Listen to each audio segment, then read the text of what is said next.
తాను రాసిన మొదటి పత్రిక మొదటి అధ్యాయం 13 నుంచి 16 వచనాలు ఇలా ఉన్నాయి. కాబట్టి మీ మనస్సు అను నడుము కట్టుకొని నిబ్బరమైన బుద్ధి గలవారై యేసు క్రీస్తు ప్రత్యక్షమైనప్పుడు మీకు తేబడు కృప విషయమై సంపూర్ణ నిరీక్షణ కలిగి ఉండుడి. నేను పరిశుద్ధుడనై ఉన్నాను గనుక మీరును పరిశుద్ధులై ఉండుడని వ్రాయబడి ఉన్నది. కాగా మీరు విధేయులగు పిల్లలై మీ పూర్వపు అజ్ఞాన దశలో మీకుండిన ఆశలను అనుసరించి ప్రవర్తింపక మిమ్మను పిలిచినవాడు పరిశుద్ధుడై ఉన్న ప్రకారం మీరును సమస్త ప్రవర్తన యందు పరిశుద్ధులై ఉండుడి. మిమ్మను పిలిచినవాడు పరిశుద్ధుడై ఉన్న ప్రకారము మీరును సమస్త ప్రవర్తన యందు పరిశుద్ధులై ఉండుడి. ప్రార్థన చేసుకుందాం. మరోమారు దయాళుడైన తండ్రి, మీకు స్తోత్రాలు చెల్లిస్తూ ఉన్నాం. మీరు మమ్మలను ప్రేమించి మా ఆత్మల క్షేమం కొరకు అనుగ్రహించిన ఈ ఒక్క దినపు కూడికై మీకు స్తోత్రాలు చెల్లిస్తూ, ఈ దినం కూడికలో రెండవ సమావేశం నీ పాదాల దగ్గర కూర్చున్నాం. బాలుడైన సమూయేలు అడిగినట్టుగా మేము కూడా అడుగుతున్నాము. ప్రభువా, నీ దాసుడు ఆలకించును సెలవిమ్మని కోరి నీ వైపు మేము చూస్తున్నాము. కనికరించి మాతో మాట్లాడము. ఉదయకాలం మీ సన్నిధి మాకు ఇచ్చారు, మాతో మాట్లాడుతూ వచ్చారు. మేము చాలా విషయాలలో ఒప్పించబడుతూ ఉన్నాము, మేము సవాలు చేయబడుతూ ఉన్నాము. మీకు స్తోత్రాలు.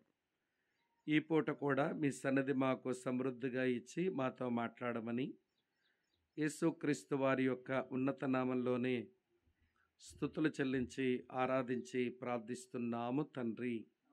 Amen, amen. ఓకే,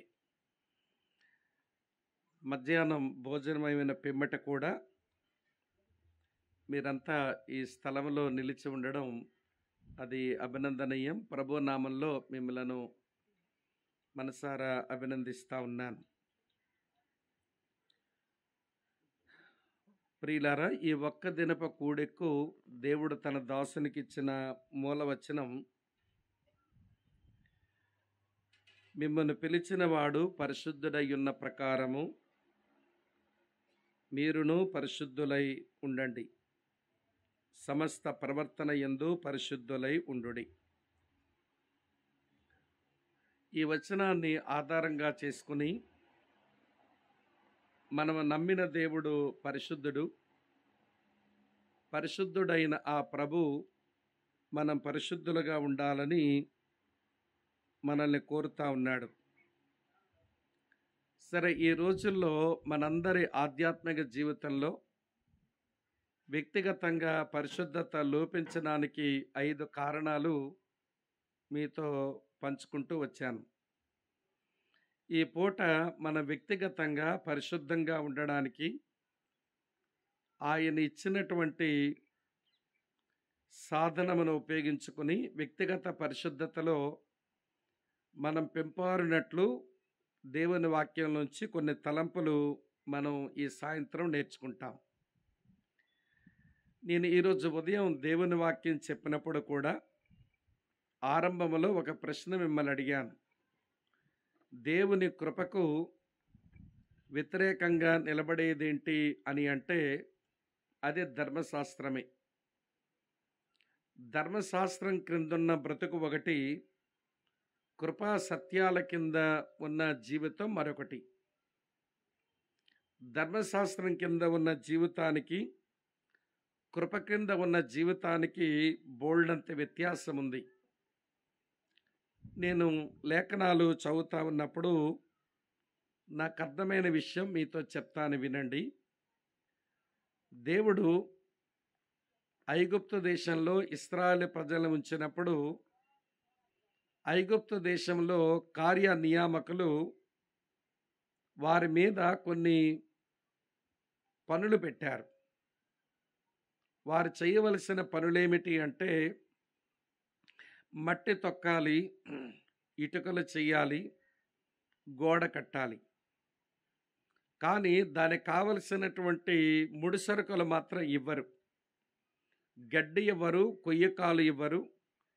మీరే గడ్డిని తెచ్చుకొని, మీరే కొయ్యకాలు తెచ్చుకొని ఇటుకలు చేసి మీరు ఏ రోజు కట్టవలసిన గోడ ఆ రోజు కట్టాలి.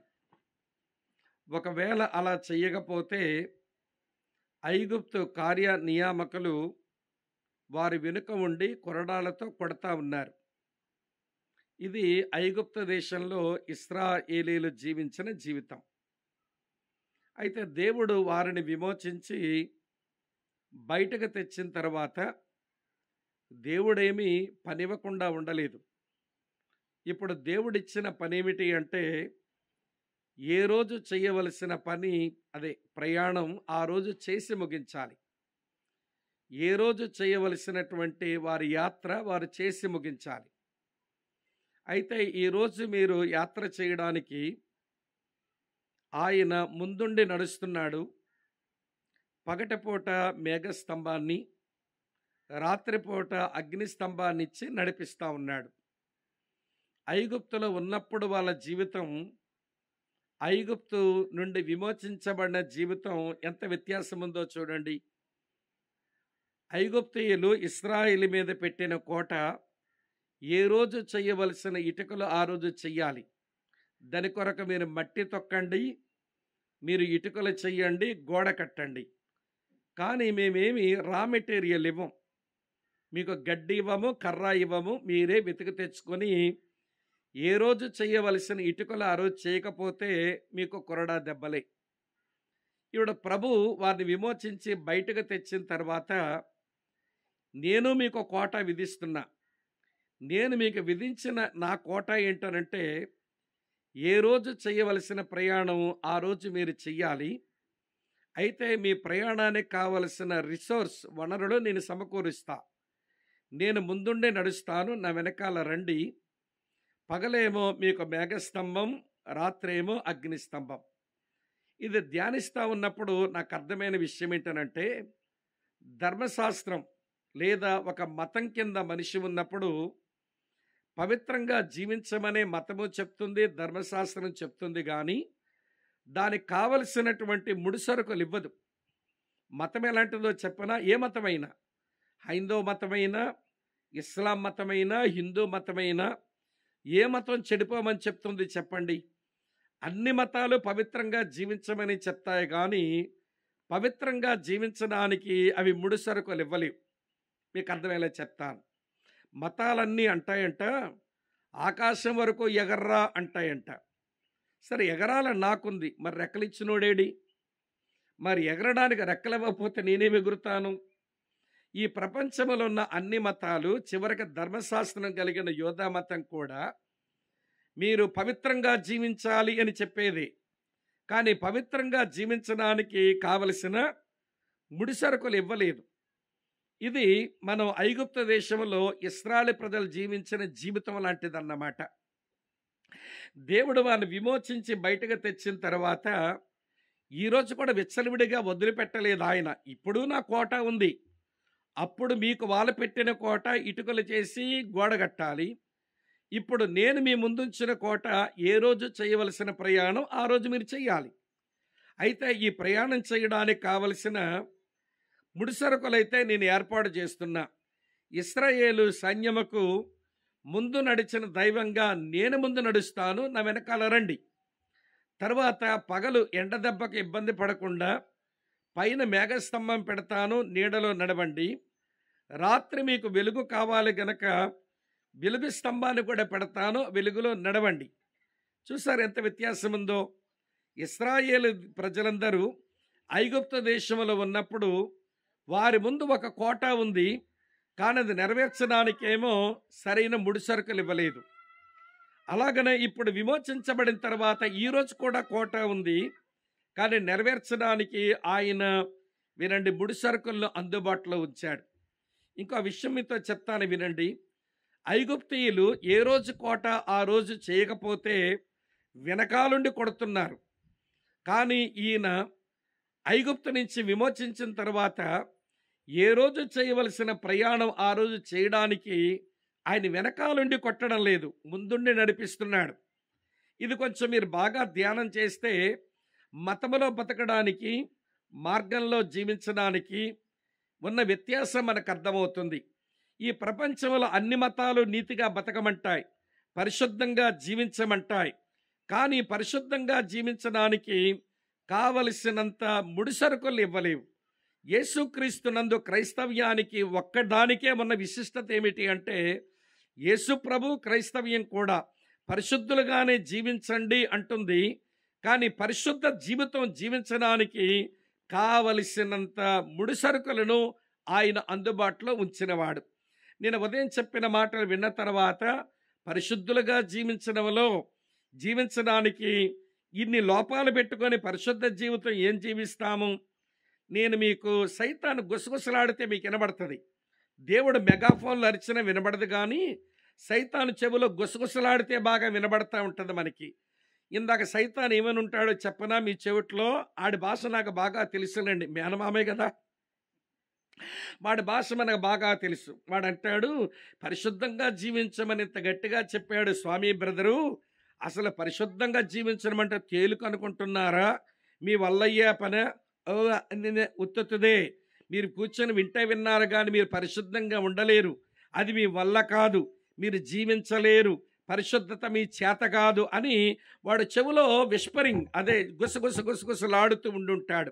మనలో కొంతమంది గుసగుసలు బాగా విని ఏదో విన్నాం కానీ బతకగలమా, ఏదో వినాలి కాబట్టి విన్నాము, సాయంత్రం పోవాలి కాబట్టి పోతామనుకుని అప్పుడే మైండ్లో ఫిక్స్ అయిపోయి ఉంటారు కొంతమంది. అందుకనే ఈ పూట ఏమించుకున్నానంటే, దేవుడు బరువులు పెట్టి నిన్ను బాధించేవాడు కాదు. అమ్మా వింటున్నారా? దేవుడు ఆ బరువులు మోయడానికి సామర్థ్యం ఇచ్చేవాడు. ఇంకా అలా చెప్పనా? యేసయ్య ఏమన్నాడో తెలుసా? నేను సాత్వికుడును, దీన మనసు గలవాడును, మీ మీద నా కాడి ఎత్తుకొని నా యొద్ద నేర్చుకునుడి, అప్పుడు మీ ప్రాణములకేమి దొరుకును? విశ్రాంతి దొరుకును. ఇక్కడ ప్రభు పిలిచిందేంటో తెలుసా? మీ మీద నా కాడి ఎత్తి నేర్చుకోండి, నేను సాత్వికుడును, దీన మనసు గలవాడను, నా యొద్ద నేర్చుకోండి, మీ ప్రాణాలకు విశ్రాంతి దొరుకును అని చెప్పినప్పుడు దానికి వర్డ్ పిక్చర్ అంటే వచనానికి చిత్రం వేయవలసి వస్తే చిత్రం చెప్తాను వినండి. ఇక్కడ ఉన్నారా లేదా? ఆలెందు చూడడం. అమ్మా వినండి, చిత్రం చెప్తాను వినండి. ఒక రైతు దగ్గరేమో 2 ముసలెద్దులు ఉన్నాయి. అందులో ఒక ముసలెద్దు చచ్చిపోతే ఇప్పుడు రైతు మరో ఎద్దు కొనుక్కుందాం అనుకున్నాడు. ఇప్పుడు మీరే చెప్పండి, ఇతను సంతకు పోయి మరో ఎద్దును కొనుక్కోవాలి. తన దగ్గరున్న 2 ముసలి ఎద్దుల్లో ఒక ముసలెద్దు చచ్చిపోయింది. ఇప్పుడు ఈ ముసలెద్దు చచ్చిపోయిన దాని బదులుగా మరొక ఎద్దు కొనుక్కోవడానికి పశువుల మార్కెట్లోకి వచ్చాడు. మీలా చెప్పండి, మళ్ళీ ముసలెద్దునే కొంటాడా లేక పొడిచెద్దు కొంటాడా? చెప్పండి. మళ్ళీ ముసలెద్దే కొంటాడా పొడిచెద్దు కొంటాడా? మళ్ళీ ముసలెద్దు కొనుక్కుంటే ఇది చచ్చింది అనుకో, మళ్ళీ నష్టపోవాలి. ఇప్పుడు ఏం కొంటాడు? పొడిచెద్దే కొంటాడు. ఇప్పుడు పొడిచెద్దును తీసుకుని వచ్చిన తర్వాత ఎవడి కాడి పెట్టి ఒకవైపు ముసలెద్దును మరోవైపు పొడిచెద్దును పెట్టి ఆయన పని చేసుకుందామనుకుంటే ఈ పొడిచెద్దుకు ఎవడి కాడి కింద ఉండడం రాదు, ఇలా లాగుతుంది. దీనికి నాగల లాగడానికి మనసు లేదు, దీని బండి యొక్క కాడి మోయడానికి మనసు లేదు, పొడిచెద్దు కదా ఇలా లాగుతుంది. అప్పుడు ముసలెద్దు ఇలా చూసి, నన్ను నేర్చుకోవే, ఊరికే యజమాని దెబ్బలెందుకు తింటావు, ఊరికే యజమాని తిట్లెందుకు కాస్తావు, నేను చూసావా యజమాని కాడి కింద ఎంత చక్కగా ఉన్నా, నన్ను తిడుతున్నాడా కొడుతున్నాడా, కనుక నన్ను నేర్చుకో అని కాడిని ఒక్కర్తవే మొయ్యడం లేదు.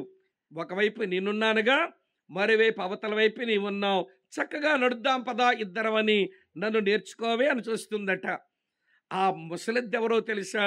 మనకొరు సిలువలో ప్రాణం పెట్టి చనిపోయి మళ్ళీ తిరిగి లేచి ఒక కాడికి కింద ఒకవైపు ఉండి మరో పక్కకు మనల్ని పిలుస్తున్న మన ప్రభు. ఆ ముసలిద్దే మన ప్రభు. నన్ను నేర్చుకో, కాడంతా నీ మీద పెట్టి నీకేం భారం పెట్టలేదుగా. మరోవైపు నేనున్నానుగా. నేను ఇటువైపు ఉన్నాను, నువ్వు అటువైపుకు రా. నీకు అలవాటు లేదు గనక తండ్రి కాడి కింద ఉండడం, నువ్వు అనవసరంగా దెబ్బలు తినేలా ప్రవర్తిస్తున్నావు. నేను ఒకవైపు మోస్తాను, నీవు మరోవైపు మొయ్యు. నేర్చుకో సాత్వికము నా దగ్గర, నేర్చుకో దీన మనసు నా దగ్గర. తండ్రి యొక్క మన్ననలు పొందుతావు. ఏమండి, యజమాని యొక్క మన్ననలు పొందుతావు. నాతో కలిసి నడువు అని పిలిచేవాడు మన ప్రభువైన యేసుక్రీస్తు. ఇంత ఉపోద్ఘాతం ఎందుకు చెప్పానంటే, పరిశుద్ధ జీవితాన్ని గురించి దేవుడు పిలుస్తున్నప్పుడు, ఈ పరిశుద్ధ జీవితం కష్టం, ఇది మన వల్ల కాదు, మన పరిశుద్ధులు జీవించలేమని దుష్టుడు చెప్పే అబద్ధాలు వింటారేమో అన్న భయం వేసే ఉదయం ఒక మాట అన్నాను. పరిశుద్ధ జీవితం అనేది అది మన జీవన శైలి. దాని కొరకు పెద్ద తంటాలు పడనక్కర్లా, దాని కొరకు మన సర్కస్లు చేయనక్కర్లా. పరిశుద్ధ జీవితం మన జీవన శైలి. మన పరిశుద్ధంగా జీవించడం కొరకు పరిశుద్ధుడైన ప్రభు మనకు రిసోర్సెస్ ఇచ్చాడు, మనకి ముడిసరుకులు ఇచ్చాడు. వాటిని ఉపయోగించుకొని పరిశుద్ధ జీవితాన్ని మనం అలవర్చుకోవాలి. పరిశుద్ధతలో దినదినము పెంపారుతుండాలి. నువ్వు పరిశుద్ధంగా జీవించగలుగుతుంటే ఆత్మలో ఆనందించి దేవుణ్ణి ఆరాధించడంతో పాటు ఈ పరిశుద్ధ దేవుణ్ణి 10 మందికి అందించేలాగా నీవు చురుకుతనంతో భక్తి చేసే ఆ స్థాయికి చేరుకోవాలి అని నేను మీకు మనవి చేస్తున్నాను. అమ్మ, అర్థమవుతుందా? మనం నడిపించేవాడు ముందున్నాడా వెనకాల ఉన్నాడా? చెప్పరేమమ్మా.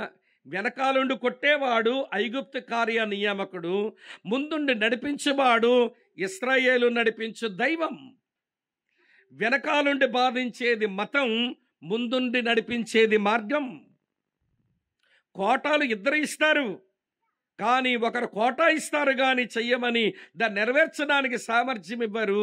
కానీ దేవుని కృప యేసుక్రీస్తునందు కోటా మాత్రమే కాదు కానీ దానికి కావలసినంత సామర్థ్యం ఇస్తాడు. ఈరోజు విశ్వాసుల పరిశుద్ధ జీవితానికి దేవుడిచ్చిన రిసోర్సెస్లో ఒక 3 రిసోర్సెస్ చూపిస్తాను. ఒకటే వివరించగలను, 3 వివరించలేను. ప్రాముఖ్యమైనది వివరిస్తాను. అయితే వినండి సావధానంగా. మొదటి రిసోర్సెస్, మొదటి సాధనం, పవిత్రమైన పరిశుద్ధమైన జీవితానికి మొదటి సాధనం ఏంటనంటే హెబ్రీ పత్రిక 9వ అధ్యాయం 14వ వచనం. హెబ్రీలకు రాసిన పత్రిక 9వ అధ్యాయం 14వ వచనం. నిత్యుడగు ఆత్మ ద్వారా తన్ను తాను దేవునికి నిర్దోషినిగా అర్పించుకొనిన క్రీస్తు యొక్క రక్తం నిర్జీవ క్రియలను విడిచి జీవము గల దేవుని సేవించుటకు మీ మనస్సాక్షిని ఎంతో ఎక్కువగా శుద్ధి చెయ్యను.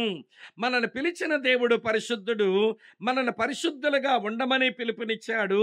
అయితే మన వ్యక్తిగత పరిశుద్ధత కొరకు ఆయన ఇచ్చిన ఒక సాధనం ఏంటనంటే ఆయన అమూల్యమైన పవిత్రమైన రక్తం. ఆయన రక్తమే మనల్ని పరిశుద్ధపరచగలదు.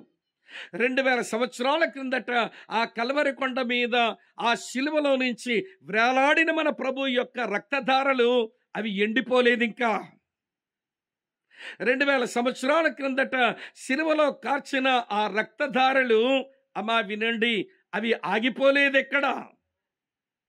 2000 సంవత్సరాల క్రిందట కల్వరి శిలువలో ప్రభుని యేసు కార్చిన రక్తమునకు శక్తి ఏమీ తగ్గిపోలేదు. ఇంకా నువ్వు ఆ రక్తము కిందకు వచ్చి ఆ రక్తపు శక్తిని అనుభవించగలిగితే అనుదినము మనం పవిత్రీకరించబడవచ్చు. అందుకే తన రక్తాన్ని ఇచ్చాడట ఆయన. ఆ రక్తము నేను ఎంతో ఎక్కువగా శుద్ధి చేయగలదు అని రాశాడు భక్తుడు. ఈ మాట ఇంతకంటే ఎక్కువ చెప్పలేను. రక్తాన్ని గురించి నేనే వివరించను, అది మీరు ధ్యానం చేసుకోండి. రెండవ సంగతి చెప్తాను, రండి ప్రియులారా. మన వ్యక్తిగత పరిశుద్ధత కొరకు ఆయన మనకు అనుగ్రహించిన మరి ఒక సాధనం, ఇది కూడా వాడుకోవడం రావాలి. మరి మీ కొరకే చదువుతున్నాను. ఎఫెసీయులకు రాసిన పత్రిక 5వ అధ్యాయం చదువుతున్నాను. 25 నుంచి ఇలా వ్రాసి ఉంది. ఎఫెసీయులకు రాసిన పత్రిక వినండి, 5వ అధ్యాయం 25 నుంచి. అటువలే ఏమండి, క్రీస్తు కూడా, ఇది పెళ్లిలో చదువుకుంటాంలేండి. పురుషులారా మీ భార్యలను ప్రేమించండి, ఆ తర్వాత చూడండి, అటువలే క్రీస్తు కూడా సంఘమును ప్రేమించి అది కలంకమైనను ముడతైనను అట్టిది మరి ఏదైనను లేక పరిశుద్ధమైనదిగాను నిర్దోషమైనదిగాను మహిమగల సంఘముగాను ఆయన తన ఎదుట నిలవబెట్టుకొనవలనని వాక్యముతో ఉదక స్నానము చేత దాన్ని పవిత్రపరిచి పరిశుద్ధపరచుటకై తన్ను తాను ఆయన అప్పగించుకొనెను. ఈరోజు సంఘముందున్న విశ్వాసులు వీరి వ్యక్తిగత పరిశుద్ధతలోకి రావడానికి దేవుడిచ్చిన సెకండ్ సోర్స్, రెండవ ముడిసరుకు ఏమిటి అంటే ఆయన వాక్యం.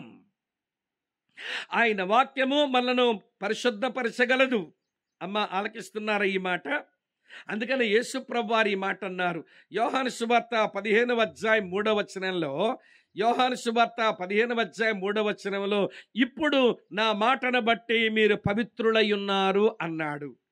దేవుని వాక్యం భలే అద్భుతంగా పరిశుద్ధపరచగలదు.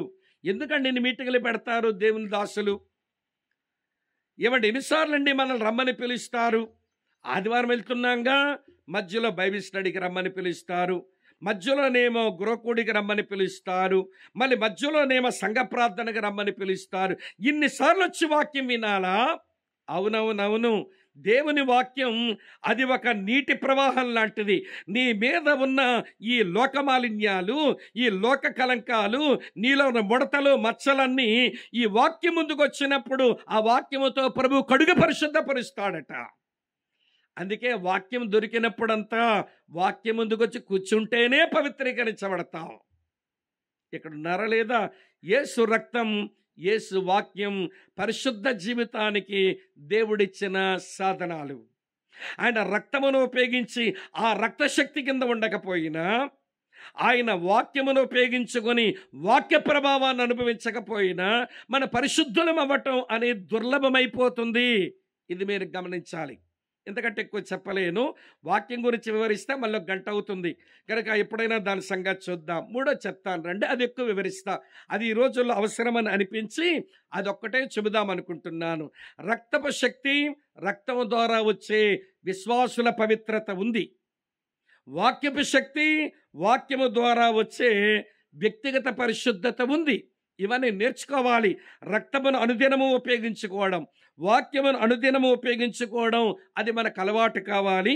అయితే ఆ రెండు వివరించలేను. మూడో సంగతి మాత్రం కొంచెం ఎక్కువ చెప్పే ప్రయత్నం చేస్తాను. రండి, అపోస్తలుడైన పౌలు తెస్సలోనికీయులకు రాసినటువంటి 2వ పత్రిక 2వ అధ్యాయం 13వ వచనం. తెస్సలోనికీయులకు రాసిన 2వ పత్రిక 2వ అధ్యాయం 13వ వచనం. ప్రభు వలన ప్రేమించబడిన సహోదరులారా, ఆత్మ మిమ్మును పరిశుద్ధపరచుట వలనను మీరు సత్యమును నమ్ముట వలనను రక్షణ పొందుటకు దేవుడు ఆదరించి మిమ్మల్ని ఏర్పరచుకునే గనుక మేము మిమ్మల్ని బట్టి ఎల్లప్పుడూ దేవునికి కృతజ్ఞతాస్తుతులు చెల్లిస్తున్నాము. ఈ వచనంలో ఒక వ్యక్తిగత జీవితంలో ఒక వ్యక్తి పరిశుద్ధపరచబడ్డానికి దేవుడిచ్చిన 3వ సాధనం దేవుని ఆత్మ, దేవుని కుమారుని రక్తం, దేవుని వాక్యం, దేవుని ఆత్మ. ఈ 3 ఈనాటి దేవుని పిల్లలు వ్యక్తిగతంగా పరిశుద్ధపరచబడేందుకు ప్రభు అనుగ్రహించిన అద్భుతమైన సాధనాలు. ఈ 3 వాడుకోవడం రావాలి. ఇలా మీతో చెప్పనివ్వండి ప్రియులారా, జాగ్రత్తగా వినండి. నేను ఈ హ్యాండ్ కర్చీఫ్ వాడుకున్నా, ఇది మరోసారి వాడుకోవాలి అని అంటే దీన్ని 3 శుద్ధీకరణ దీనికి చేయాల్సిందే. 3 శుద్ధీకరణ అంటే వినండి, కొంచెం తడిపెట్టి దాని మీద సోప్ పెడితే దాని మీద ఉన్నటువంటి మురికంతా పోతుంది. అప్పుడు నీళ్ళలో పెట్టి జాడించాలి, తర్వాత ఎండలో పెట్టి ఆరేయాలి, అంతే. అర్థమవుతుందా? 3 kinds ఆఫ్ క్లెన్సింగ్ ప్రాసెస్ అంటారు. శుద్ధి చేయబడ్డానికి 3 విధానం. సబ్బు పెట్టాలి, నీళ్ళలో జాడించాలి, ఎండలో ఎండబెట్టాలి. అలాగనే మీ ఇంటికి వచ్చాము, ఒక ప్లేట్లో మాకు భోజనం పెట్టారు. ఆ ప్లేట్లో ఇంతకుముందు ఎవరో తిన్నారు. ఎవరో తిని ఎంగిలి ప్లేట్లో మళ్ళీ మా భోజనం పెడతారా? పెట్టరు కదా. మీరు చేసే పని ఏంటి? ఆ ప్లేట్లో ఏవండి మురికంతా పోవడానికి, ఎంగిలంతా పోవడానికి సబ్బు పెట్టారో ఏదో పెట్టారో ఏవండి తుడిచారు, తర్వాత నీళ్ళు వేశారు, నీళ్ళతో కడిగేశారు, తర్వాత పొడిగుడ్డతో పెట్టి చక్కగా తుడిచి తర్వాత ప్లేట్లో మా భోజనం పెట్టారు. 3 శుద్ధీకరణ.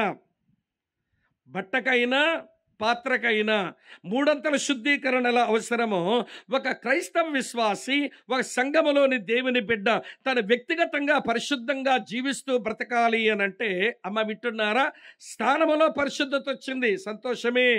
కానీ స్థితి అందల పరిశుద్ధత మనం కోరుకోవాలి. స్థితి అందల పరిశుద్ధులే సంపూర్ణ పరిశుద్ధతకు వెళ్ళిపోతారు ఒక రోజున.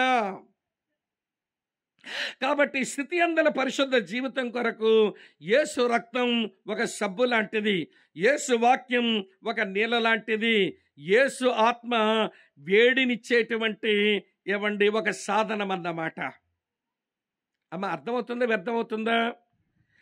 ఒక గుడ్డ శుద్ధి చేయబడాలంటే సబ్బు, నీళ్లు, ఎండ ఎలా అవసరమో, ఒక ప్లేట్ శుద్ధీకరించబడాలంటే సబ్బు, నీళ్లు, ఎండ లేకపోతే పొడిగుడ్డ ఎట్లా అవసరమో, మూడంతల శుద్ధీకరణ అలా జరుగుతూనే ఉండాలి. ఆ బట్టకైనా లేకపోతే వినండి ఆ పాత్రకైనా. అలాగనే క్రైస్తవ విశ్వాసి రక్షించబడిన నాటి నుంచి మళ్ళీ ప్రభు యొద్దకు చేరుకునే వరకు యేసు రక్తము చేత, యేసు వాక్యము చేత, యేసు ఆత్మ చేత అనుదినము శుద్ధీకరించబడుతూ పవిత్రమైన జీవితం జీవించడానికే మనం పిలువబడ్డాం. నువ్వు అపవిత్రంగా జీవించడానికి అపవిత్రుడైన దేవుని చేత పిలువబడలేదు. ఆయన మహాపరిశుద్ధుడు. ఎర్రసముద్రం దాటగానే పాడారు ఈ పాట. ఏమన్నారు తెలుసా? వేల్పులలో నీకు సముడెవడు, పరిశుద్ధతను బట్టి చూడగా నువ్వు ఎవడవు దేవా, మహనీయుడవు. హబక్కూకు మాట అంటాడు. హబక్కూకు గ్రంథం 1వ అధ్యాయం 12-13 వచనాలు అంటాడు. ఏమంటాడో తెలుసా అంటే దేవుని గురించి, పాపమును చూడలేని నిష్కలంకమైన నేత్రాలు కలిగిన వాడవు కదా. ఈ బైబిల్ దేవుడు పాపముతో జోలి కలిగి ఉండలేడు. ఈ బైబిల్ దేవుడు, మన నమ్మిన దేవుడు, మన ప్రభు పాపముతో సంబంధం కలిగి ఉండలేని మహాపరిశుద్ధుడు ఆయన. అటువంటి మహాపరిశుద్ధుడు శరీరముతో యేసుక్రీస్తుకు వచ్చినప్పుడు, అమ్మ వింటున్నారా, అదే పరిశుద్ధత ఉంది. ఆయన పరిశుద్ధత ఏమి డోకా కలగల. జ్ఞాపకం చేయమంటారా? 3.5 సంవత్సరాలు ఆ యేసుతోనే తిరిగినటువంటి పేతురు అంటాడు, 1 పేతురు పత్రిక 2వ అధ్యాయం 22వ వచనంలో, ఆయన పాపము చెయ్యలేదు, ఆయన నోటను ఏ కపటమును లేదు అని. ఈ డిడ్ నో సిన్, పాపమే చెయ్యనివాడు. ఆయన వెనకాల మరో 3.5 సంవత్సరాలు ఉండి అతని జీవితాన్ని దగ్గరగా గమనించిన అపోస్తలుడైన యోహాను అనే భక్తుడు ఆయన ఏమన్నాడో తెలుసా?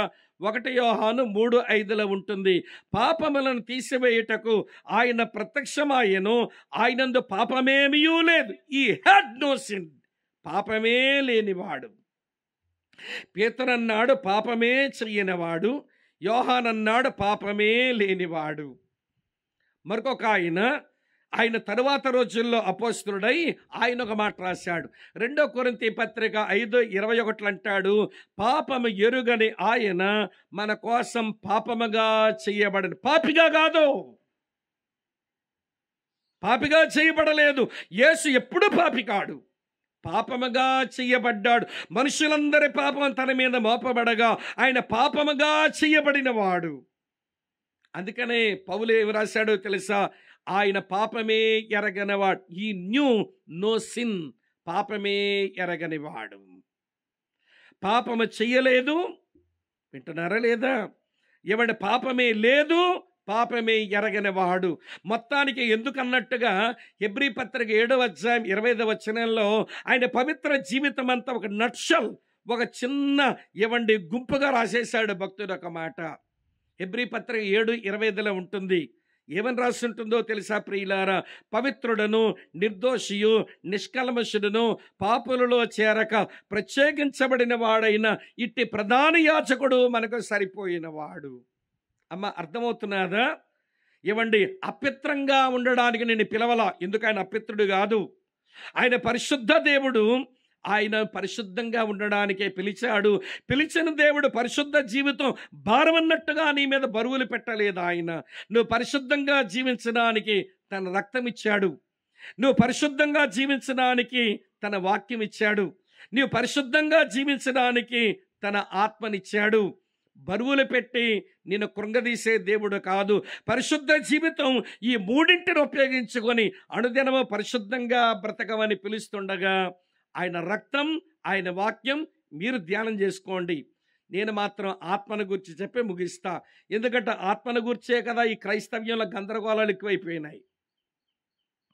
పరిశుద్ధాత్మ దేవుని గురించి అర్థం చేసుకోకే గందరగోళములు ఉన్నారు మన వాళ్ళు. కనుక ఆత్మ ద్వారా, పరిశుద్ధాత్మ ద్వారా పరిశుద్ధ జీవితం ఎలాగ క్రైస్తవుల సంప్రాప్తం అవుతుందో, పరిశుద్ధాత్మ దేవుడు మన జీవితాలు పరిశుద్ధపరచడానికి అతను చేసే పనులు ఎలాగుంటాయో బైబిల్లో ఒక అధ్యాయములు చెప్తాను. ఇక వేరొక అధ్యాయం మీరు చూడనక్కర్లేదు, అంటే క్రాస్ రెఫరెన్స్ చూడండి, కానీ అధ్యాయంలోంచే కొన్ని ఆలోచనలు చెప్తాను. రోమీలకు రాసిన పత్రిక 8వ అధ్యాయం. ప్రియులారా, ఒక మంచి మాట మీతో చెప్పన, పరిశుద్ధాత్మ దేవుని గురించి వ్రాయబడినటువంటి బైబిల్లో ఏకైక గొప్ప అధ్యాయం రోమాపత్రిక 8వ అధ్యాయమే. అందుకనే రోమాపత్రిక 8వ అధ్యాయానికి ఏమంటారంటే పౌలు యొక్క పరిశుద్ధాత్మ శాస్త్రం అన్నారు. రోమన్స్ 8 ఈజ్ పాల్స్ న్యూమటాలజీ అంటారు. పౌలు భక్తుని యొక్క పరిశుద్ధాత్మ శాస్త్రం అంతా రోమాపత్రిక 8వ అధ్యాయములు ఉందట. పరిశుద్ధాత్మ దేవుని గురించి వింటున్నారా లేదా? 18 ప్రస్తావనలు చదువుతాం. ఈ సాయంత్రం 18 చెప్పాను అనుకోండి, రాత్రి మీరు ఇంటి కూడా పోలేరిక. కాబట్టి 18 ఎందుకులేండి, మళ్ళీ మీరు గుర్తుపెట్టుకోలేకపోయినా నేను చెప్పడం కూడా అనవసరమేగా. కనుక మీరు గుర్తుపెట్టుకోగలిగిన పరిశుద్ధ జీవితానికి సహాయపడి పరిశుద్ధాత్మ దేవుని పరిచర్య అంతా మీకు విపులంగా చెప్పే ప్రయత్నం చేస్తాను. రోమాపత్రిక 8వ అధ్యాయం అట్లా తెరిచిపెట్టుకోండి. ఈ రోమాపత్రిక 8వ అధ్యాయంలో అపోస్తలుడైన పౌలు పరిశుద్ధాత్మ దేవునికి కొన్ని పేర్లు ఇచ్చాడు. ఆ పేర్లతోనే ఆయన చేసే పని చెప్పాడు.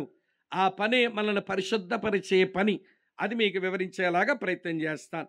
నెంబర్ 1, రోమాపత్రిక 8వ అధ్యాయం 2వ వచనం చూడండి. రోమాపత్రిక 8వ అధ్యాయం 2వ వచనం, క్రీస్తు యేసునందు జీవమునిచ్చు ఆత్మ యొక్క నియమము పాప మరణముల నియమము నుంచి నన్ను విడిపించెను. ఈ వచనంలో అపోస్తలుడైన పౌలు పరిశుద్ధాత్మ దేవునికి ఇచ్చిన పేరేంటో తెలుసా? జీవము నిచ్చు ఆత్మ, స్పిరిట్ ఆఫ్ లైఫ్ అన్నాడు. జీవమునిచ్చు ఆత్మ. పరిశుద్ధాత్మ దేవునికి ఒక పేరు జీవమునిచ్చు ఆత్మ. ఇదేంటో మనకు అర్థం కావాలంటే మళ్ళీ ఏదేం తోటలోంచే మనం ప్రయాణం మొదలు పెట్టాలి. నాతో వినండి ప్రియులారా. ఆదికాండం 2వ అధ్యాయం 17వ వచనంలో దేవుడు అన్నాడు, మీరు మంచి చెడ్డల తెలివినిచ్చు వృక్షఫలము తిను దినమున మీరు నిశ్చయముగా చచ్చెదరు అన్నాడు. మరి ఆదామవ్వలిద్దరూ ఆ ఫలము తిన్నారు. చచ్చారా మరి వీళ్ళిద్దరూ? ఇంతకు మీరు ఎక్కడ ఉన్నారా?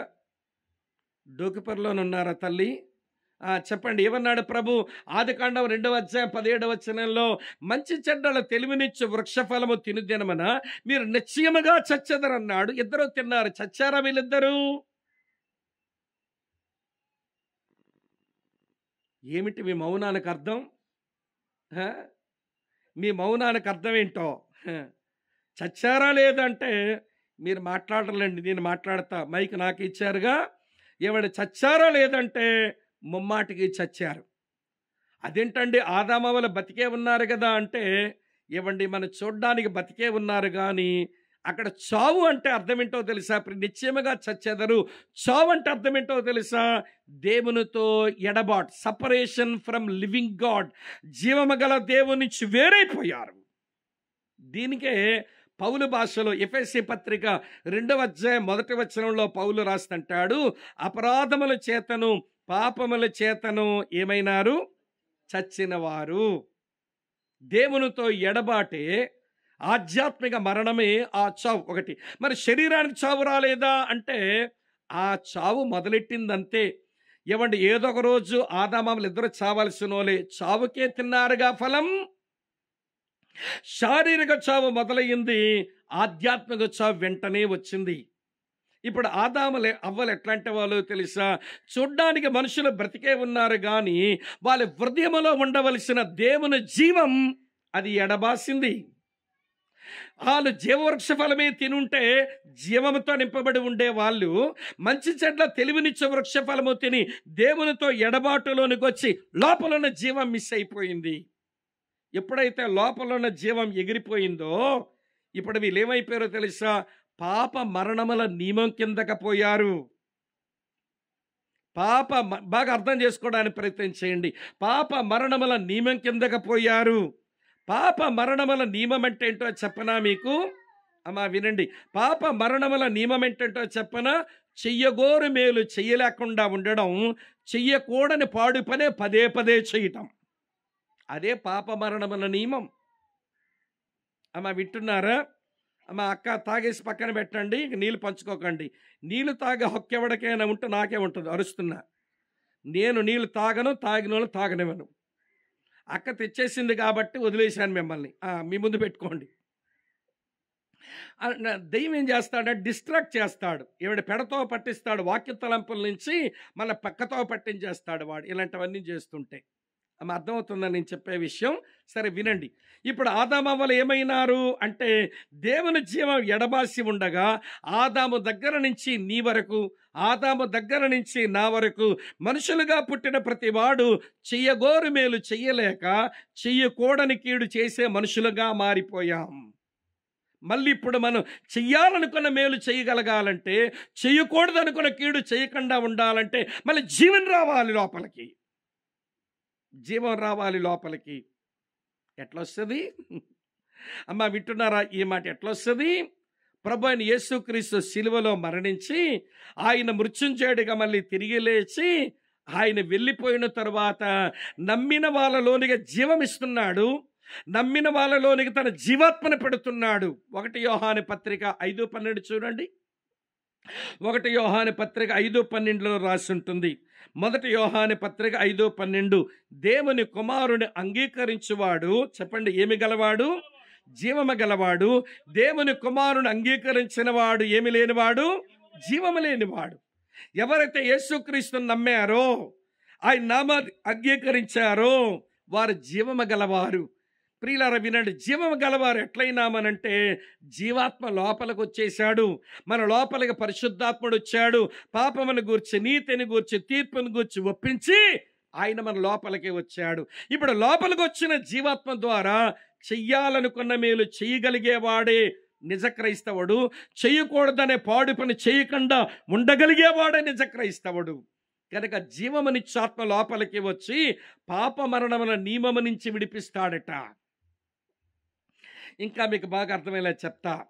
వింటున్నారా లేదా మీరు? అమ్మ సెల్ భాషలో చెప్తే బాగా అర్థమవుతుందిగా, ఇంకా సెల్ ప్రపంచంలో బతుకుతున్నాం కాబట్టి. వింటున్నారా లేదా? ఇది యాపిల్ ఫోన్ అనుకోండి, కొంతసేపు దీన్ని శాంసంగో లేకపోతే వేరే కంపెనీ అనుకుందాంలేండి. అమ్మ వింటున్నారా మీరంతా? ఇది సెల్ ఫోన్. దీని బయట కనబడిందంతా మంచి బాడీ ఉందా? దీనికి బాడీ ఉంది. తర్వాత దీనికి మంచి హార్ట్ ఉంది. అదే ఛార్జింగ్ లోపల పెట్టుకుంటుంది, బ్యాటరీ, మంచి హార్ట్ ఉంది. దీనికి నేను చిన్న సిమ్ కార్డు పెట్టాను, మైండ్ పెట్టా. తెగ పని చేసేస్తుంది. సిమ్ కార్డ్ పెర్ఫెక్ట్దే, ఎయిర్టెల్ పెట్టా. బ్యాటరీ పెర్ఫెక్టే, శాంసంగ్ది. బాడీ పెర్ఫెక్టే, శాంసంగ్ బాడీ. నొక్కుతుంటే ఫోన్ ఎలగదే, దీంట్లో ఫోన్లు రావే, దీంట్లో ఫోన్లు పోవేమి అంటే ఛార్జింగ్ లేదు లోపల. నొక్కితే ఏమి వెలుగుద్ది? ఫోన్లు ఏమొస్తాయి, ఫోన్లు ఏం పోతాయి. ఏంట్రా సమస్య అంటే ఛార్జింగ్ మిస్ అయిపోయిందండి. మరి నా డెడ్ సెల్ ఫోన్ అయిపోయిందండి. ఇది బాడీ పెర్ఫెక్టే, సిమ్ కార్డ్ పెర్ఫెక్టే, బ్యాటరీ పెర్ఫెక్టే, ఏం తక్కువ లేదండి. అన్నీ బాగా పనిచేసేవేనండి. బాడీ మంచిదే పైన, లోపల బ్యాటరీ మంచిదే లోపల నేను పెట్టే సిమ్ కార్డు మంచిదే. కానీ ఎలగదే, ఫోన్లు రావే, ఫోన్లు పోవే అంటే బ్యాటరీలో ఛార్జింగ్ మిస్ అయిపోయింది. అప్పుడు ఏం చేయాలి? ఇప్పుడు చెప్పరే, ఏం తెలియనట్టున్నారు నంగనాచుల్లాగా. బాగా తెలిసిన విషయమే కదండి. ఏం పెట్టాను ఇప్పుడు? నేను ఛార్జింగ్ పెట్టాను. ఇప్పుడు సాకెట్లో ప్లగ్ పెట్టి దీని లోపల ఛార్జింగ్ ఎక్కిస్తే నొక్కితే వెలిగింది, ఫోన్లు వచ్చేస్తున్నాయి, ఫోన్లు పోతున్నాయి. ఇప్పుడు నా సెల్ ఫోన్ ఏం ఫోన్ అయిందంటే లివింగ్ సెల్ ఫోన్ అయ్యింది. ఇంతకుముందు డెడ్ సెల్ ఫోన్. ఆదాము అవ్వల దగ్గర నుంచి మనమంతా డెడ్ సెల్ ఫోన్ లాంటి వాళ్ళమే. బాడీ పెర్ఫెక్ట్ కాదా? కోసేసి వండితే 70 మంది తినొచ్చు. కోసేసి వండిస్తే 70 మంది తినొచ్చు మనల్ని. Body perfect body. SIM card perfect కాదా? సిమ్ కార్డు కూడా పెర్ఫెక్టే. బ్యాటరీ పెర్ఫెక్ట్ కాదా? బ్యాటరీ పెర్ఫెక్టే. సమస్య ఏంట్రా? చెయ్యాలనుకున్న మంచి ఎందుకు చేయలేకపోతున్నా? చేయకూడదనుకున్న పాడు పనులు ఎందుకు చేస్తున్నా? ఇక్కడ ఉండవలసిన దేవుని జీవాత్మ, దేవుని జీవం పాపమని బట్టి వెళ్ళిపోయింది. ఇప్పుడు నేను యేసుని నమ్మాను, దేవుడు జీవాత్మను లోపలికి ఇవ్వగా ఇప్పుడు చెయ్యాలనుకున్న మంచి చేయగలను, చేయకూడదనుకున్న కీడు చేయకుండా ఉండగలను. అలాగ నాకు పరిశుద్ధ జీవితాన్ని లోపలికి వచ్చిన జీవాత్మ అనుగ్రహిస్తున్నాడు. సెల్ భాషలో చెప్పిన అర్థం అవ్వలేదా? అర్థమైందమ్మా? ఈ భాషలో చెప్పిన అర్థం కాకపోతే ఇక నేనేం చేయలేను. ఇక ఆమె అర్థమవుతా. పౌలు భక్తుని అంటాడు, ఒరే బా, పరిశుద్ధ జీవితం జీవించమని ఆయన పిలిచినందుకు మీరు బెంబేలు ఎత్తిపోకండి. మీ పరిశుద్ధ జీవితానికి కావలసిన వనరులను ఆయన సమకూర్చాడు. మీకు విషయం తెలుసా? రోమాపత్రిక 6వ అధ్యాయం నుంచి 8వ అధ్యాయం వరకు పరిశుద్ధ జీవితం గురించే రాశాడు. ఆ రోజు రోమీలు కూడా, ఒరి బాబాయ్, పరిశుద్ధంగా జీవించాలంటే ఇంత భారం మా మీద పెడుతున్నాడో దేవుడని బెంబేలెత్తిపోతున్నారని, గాబరా పడుతున్నారని మీరేం వర్రీ కాకండ్రా బాబు. మీ వ్యక్తిగత పరిశుద్ధ జీవితానికి దేవుడు అనుగ్రహించిన సాధనం దేవుని ఆత్మ. ఆయన జీవమునిచ్చే ఆత్మగా వచ్చి పాప మరణముల నియమము నుంచి విడిపించి మీకు పవిత్ర జీవితాన్ని ఇస్తాడు అన్నాడు. ఒకటి. రెండో సంగతి చెప్తాను రండి. దేవుని ఆత్మను కూర్చొని రెండవ మాట. రోమీలకు రాసిన పత్రిక 8వ అధ్యాయం చదువుతున్నాను చూడండి, 9వ వచనం. రోమాపత్రిక 8వ అధ్యాయం 9వ వచనం.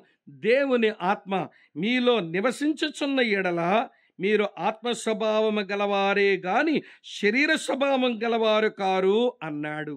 దేవుని ఆత్మకు ఆయన ఇచ్చిన రెండో పేరేంటో తెలుసా? అమ్మా, పరిశుద్ధాత్మగా ఆయన ఇచ్చిన రెండో పేరేంటో తెలుసా? స్పిరిట్ ఆఫ్ గాడ్, దేవుని ఆత్మ అన్నాడు. స్పిరిట్ ఆఫ్ లైఫ్, జీవమునిచ్చు ఆత్మ. స్పిరిట్ ఆఫ్ గాడ్, దేవుని ఆత్మ. దేవుని ఆత్మగా లోపలికి వచ్చిన పరిశుద్ధాత్ముడు నువ్వు యేసుని నమ్మిన రెప్పపాటు గడియలోనే, నీ పాపాల విషయమై పశ్చాత్తాపడిన ఆ మరుక్షణములోనే నీ లోపలికి వచ్చిన పరిశుద్ధాత్మ దేవుడు ఆయన ఎవరో తెలుసా? దేవుని ఆత్మ. దేవుని ఆత్మగా లోపలికి వచ్చి ఎట్లా చేస్తాడు ఆయన? చూపిస్తాను చూడండి. 1 కొరింథీ పత్రిక 3వ అధ్యాయం 8వ అధ్యాయం దగ్గర వేని పెట్టి ఉంచుకోండి, మళ్ళీ అక్కడికి వస్తాంగా.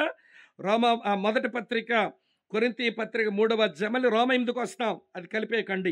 1 కొరింథీ పత్రిక 3వ అధ్యాయం 16వ వచనం చూడండి. మీరు దేవుని ఆలయమై ఉన్నారనియు దేవుని ఆత్మ మీలో నివసించుచున్నాడనియు మీరు ఎరగరా?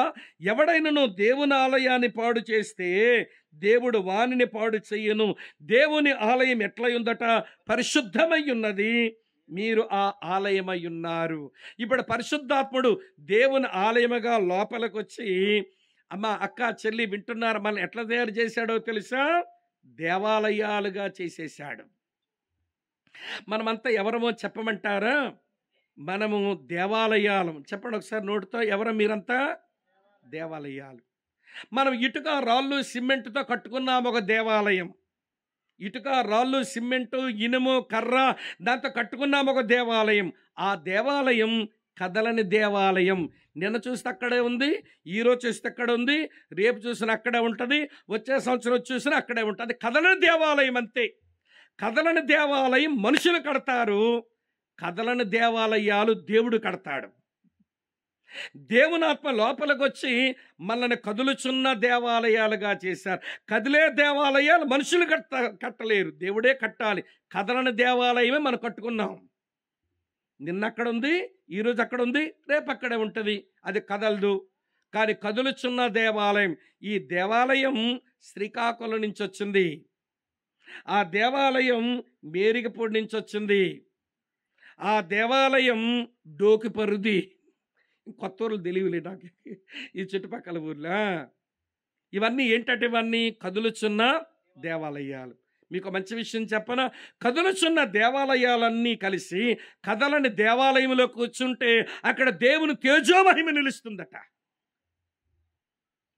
దానినే దావీదు అంటాడు, దాన్ని నేను ప్రేమిస్తున్నాను అన్నాడు. 26వ కీర్తన 8వ వచనంలో అంటాడు, దేవా, నీ తేజో మహిమ నిలుచు స్థలమును నేను ప్రేమించుచున్నాను. ఈ కదులుచున్న దేవాలయాలన్నీ కలిసి ఒక కదలని దేవాలయం దగ్గర రావాలి. ఇప్పుడు కదులుచున్న దేవాలయాలు ఎట్లయినాము అని అంటే, దేవుని ఆత్మ మన లోపలికి వచ్చి మనల్ని దేవాలయముగా మార్చాడు. మన పరిశుద్ధమైన దేవుని ఆలయాలమంట. ఆలయం పరిశుద్ధమైనది అని రాసింది ఇక్కడ. అమ్మ వింటున్నారా? మన పరిశుద్ధ దేవాలయాలం అయ్యాం. ఇప్పుడు చెప్తాను వినండి. పరిశుద్ధ జీవితం కొరకు దేవుని ఆత్మగా వచ్చిన వాడు మన దేవాలయంగా చేసి, వినండి చాలా జాగ్రత్తగా చెప్తాను. దేవుని ఆత్మగా ఆయన మన లోపలిగా వచ్చి మన దేవాలయాలుగా మార్చిన తర్వాత పరిశుద్ధ జీవితం ఎట్లబ్బుతుందండి అంటే, లోపలికి వచ్చిన వాడు దీన్ని దేవాలయంగా మార్చాడు. కాబట్టి చెప్తాను వినండి. దేవాలయంలో ఏమి జరగాలి అంటే భక్తి జరగాలి. దేవాలయంలో ఏమి జరగాలి? భక్తి జరగాలి. భక్తి అంటే ఏమనుకుంటున్నారు? నల్లట్ట ఎర్రంచు పుస్తకం పట్టుకొని టక్కు టక్కులు ఆడించుకొని రావడం కాదేవో టక్కల మారక్క. ఈ రోజున చాలా భక్తి అంటే అది అలవాటైంది. మేము అంత భక్తి చేస్తున్నాము అనుకుంటే ఇట్లా పట్టుకొని వచ్చేస్తాం భక్తి చేస్తున్నట్టు. భక్తి అది కాదు. లోపలికి వచ్చిన పరిశుద్ధాత్మ దేవుడు నీవు దీన్ని దేవాలయంగా మార్చి నీలో భక్తి చేయిస్తాడు. భక్తి అంటే 4 మాటలు చెప్తాను, నోట్ చేసుకోండి. భక్తి అంటే 4 మాటలు. మొదటి మాట, దేవుని మీద ఆధారపడి బ్రతకడమే భక్తి చేయటం. Depends upon God is godliness. దేవుని మీద ఆధారపడి బ్రతకడమే భక్తి చేయటం ఒకటి. రెండవ సంగతి ఏంటో తెలుసా? దేవునిలో ఆనందిస్తూ బ్రతకడమే భక్తి. Delight in God is godliness. దేవునిలో ఆనందిస్తూ బ్రతకడమే భక్తి. మూడవ మాట, దేవుని చేత నడిపించబడుతూ బ్రతకడమే భక్తి. Directed by God is godliness. దేవుని చేత నడిపించబడుతూ ఉండడమే భక్తి. దేవుని కొరకు శక్తిమంతులుగా ఉండడమే భక్తి. Dynamics for God is godliness. దేవుని కొరకు శక్తిమంతులుగా ఉండడమే భక్తి చేయటం. నీ లోపలికి వచ్చిన పరిశుద్ధాత్ముడు దేవునాత్మగా లోపలికి వచ్చి నిన్ను దేవాలయంగా మార్చి ఈ లోపల భక్తి చేయిస్తున్నాడు. ఎట్లా? దేవుని మీద ఆధారపడేలాగా ప్రేరణిస్తున్నాడు. దేవునిలో ఆనందించేలాగా నిన్ను చేస్తున్నాడు. దేవుని చేత నడిపించబడే మనిషిలాగా చేస్తున్నాడు. దేవుని కొరకు శక్తివంతమైన వ్యక్తిలాగా నిన్ను మార్చేస్తున్నాడు. ఈ 4 విధానాల్లో బతికితే పరిశుద్ధ జీవితం కొట్టొచ్చినట్టు కనబడుతుందండి మనలో. మనకు మాయిదారు రోగం ఏంటంటే, దేవుని మీద ఆధారపడడం కంటే మనుషుల మీద ఆధారపడడం బాగా వచ్చు. దేవునిలో ఆనందించడం కంటే దేవుడిచ్చిన వాటిలో ఆనందించడం వచ్చు. మీకు దేవునిలో ఆనందించడం వచ్చా? నేను క్రైస్తవులకి ఈరోజు నీ మాట అడగాల్సి వస్తుంది. దేవునిలో ఆనందించడం రావట్లేదు, కానీ దేవుడిచ్చిన వాటిలో ఆనందిస్తున్నారు. వరప్రదాతలు ఆనందించరు కానీ వరములు ఆనందిస్తున్నారు. దాతలు ఆనందించరు కానీ దానములు ఆనందిస్తుంటారు. మీకు అర్థమయ్యేలా చెప్పనా? ఇదేంటో, మా దగ్గరే ఓ సిస్టర్ గారికి పిల్ల 6 సంవత్సరాలు అయితే పిల్లల బుట్టల. మరి ప్రార్థన చేయమని అడుగుతారు కదండి సంఘానికి, సేవకులకి. అడిగారు, చాలామంది ప్రార్థన కూడా చేశారు. మొత్తానికి మంచి పిల్లగాడు పుట్టాడు. పుట్టినప్పుడు హాస్పిటల్ తీసుకెళ్లారు డెలివరీకి. నేను ఇప్పుడు వచ్చినట్టే ఎక్కడో మినిస్ట్రీకి వెళ్ళిపోయాను. నేను పరిచయం చేసి వచ్చాక ఆ హాస్పిటల్ నుంచి ఇంటికి కూడా వెళ్ళిపోయిందంట. నేను ఇంటికి వెళ్ళగానే, ఏమండి నా భార్య అంది, ఏమండి ఆ సిస్టర్ గారు ఇంటికి వచ్చేసిన, పదండి విజిటింగ్కి వెళ్దామంది. అలిసిపోయాను అమ్మాయి, వెళ్దాంలే 1-2 రోజులు పోయాకన్నాను. అమ్మో ఆవిడ అసలు మంచిది కాదండి, వెళ్ళి చూసి వచ్చేద్దాం పద అంటుంది ఈవిడ. ఎందుకనంటే మీరు మామూలు కాదు కదా, మేము హాస్పిటల్కి వెళ్ళి వచ్చినా కానీ పలకరింపుకే రాలేదండి దేవుని సేవకులు ఇల్లు అని మీరు మమ్మల్ని ఏపుకొని తింటారుగా. అసలు మిమ్మల్ని విజిట్ చేయకపోతే మమ్మల్ని ఊరుకుంటారా మీరు? అందులో హాస్పిటల్కి వెళ్ళి మళ్ళీ వచ్చాక పలకరింపు రాపోతే ఊరుకుంటారా? మా మీద ఎంత బురద చల్లాలో అంత బురద చల్లుతారు, మా నెత్తి మీద మా మొక్క మీద పేడ కొడతారు. మీకు దండం. ఓరి బాబోయ్, విశ్వాసులండి. ఇలాంటి ముదరష్ట విశ్వాసులు ఉంటారుగా సంఘాల్లో. కొంపదీసి ఇక్కడ అలాంటి వాళ్ళు లేరు అనుకుంటున్నాను. ఉంటే మారండి కొంచెం. సేవకుడు మనిషే, వాడికి కష్టాలు ఉంటాయి, కొంచెం అర్థం చేసుకోండి తల్లి మమ్మల్ని. ఈవిడంది, అమ్మో వెళ్దాం పదండి తీరా పోయామండి. ఇక ఈవిడ నసపట్టలేక, ఏమండి వాళ్ళ ఇంటికి వెళ్తే ఉయ్యాలో పండబెట్టింది బిడ్డను. అన్న వచ్చారన్నా, రెండన్నా చూడండి అన్నా అంటే ఉయ్యాల దగ్గరికి నిలబడ్డాం. అన్నయ్య చూశారన్నయ్య, ఈడు జుత్తు ఉంగరాల జుత్తు వచ్చిందన్నయ్య, మా అమ్మ పోలిక అంది. మంచిదమ్మా. చూశారన్నయ్య, వీడి యొక్క బొగ్గలు సొట్ట బొగ్గలు వచ్చాయి అన్న, మా తమ్ముడికి ఇలాగే ఉంటాయి అంది. మంచిదమ్మా. ముక్కు చూశారన్నా, సూది ముక్కు వచ్చింది, నా ముఖ్య వచ్చింది. మంచిదమ్మా. ఆడి కాలు చేతులు గోర్లు చూశారన్నా, మా డాడీ ఇలాగే ఉంటాయి అంది. మంచిదమ్మ అన్నాను కానీ మనసులో ప్రశ్న వచ్చింది. 2 ప్రశ్నలు వచ్చాయి. ఒక ప్రశ్న ఏంటనంటే, ఈ పుట్టిన పిల్లగాడికేమో జుత్తేమో ఈవిడ గారి అమ్మ పోలిక, బొగ్గలేమో వీళ్ళ తమ్ముడు గారి పోలిక, ముక్కేమో ఈవిడ గారి పోలిక, గోర్లేమో వీళ్ళ నాన్న పోలిక. భర్త తరపులో ఒక పోలిక రాలేదేం పిల్లగాడికి? భర్త తరపులు ఒకటి రాలేదంట పిల్లాడికి. రెండో ప్రశ్న ఏమొచ్చిందనంటే, దేవుడిచ్చిన బిడ్డలు ఆనందిస్తుందా లేక బిడ్డనిచ్చిన దేవుళ్ళు ఆనందిస్తుందా? దేవుడిచ్చిన బిడ్డలు ఆనందిస్తుంది కాబట్టి బిడ్డను వర్ణించింది.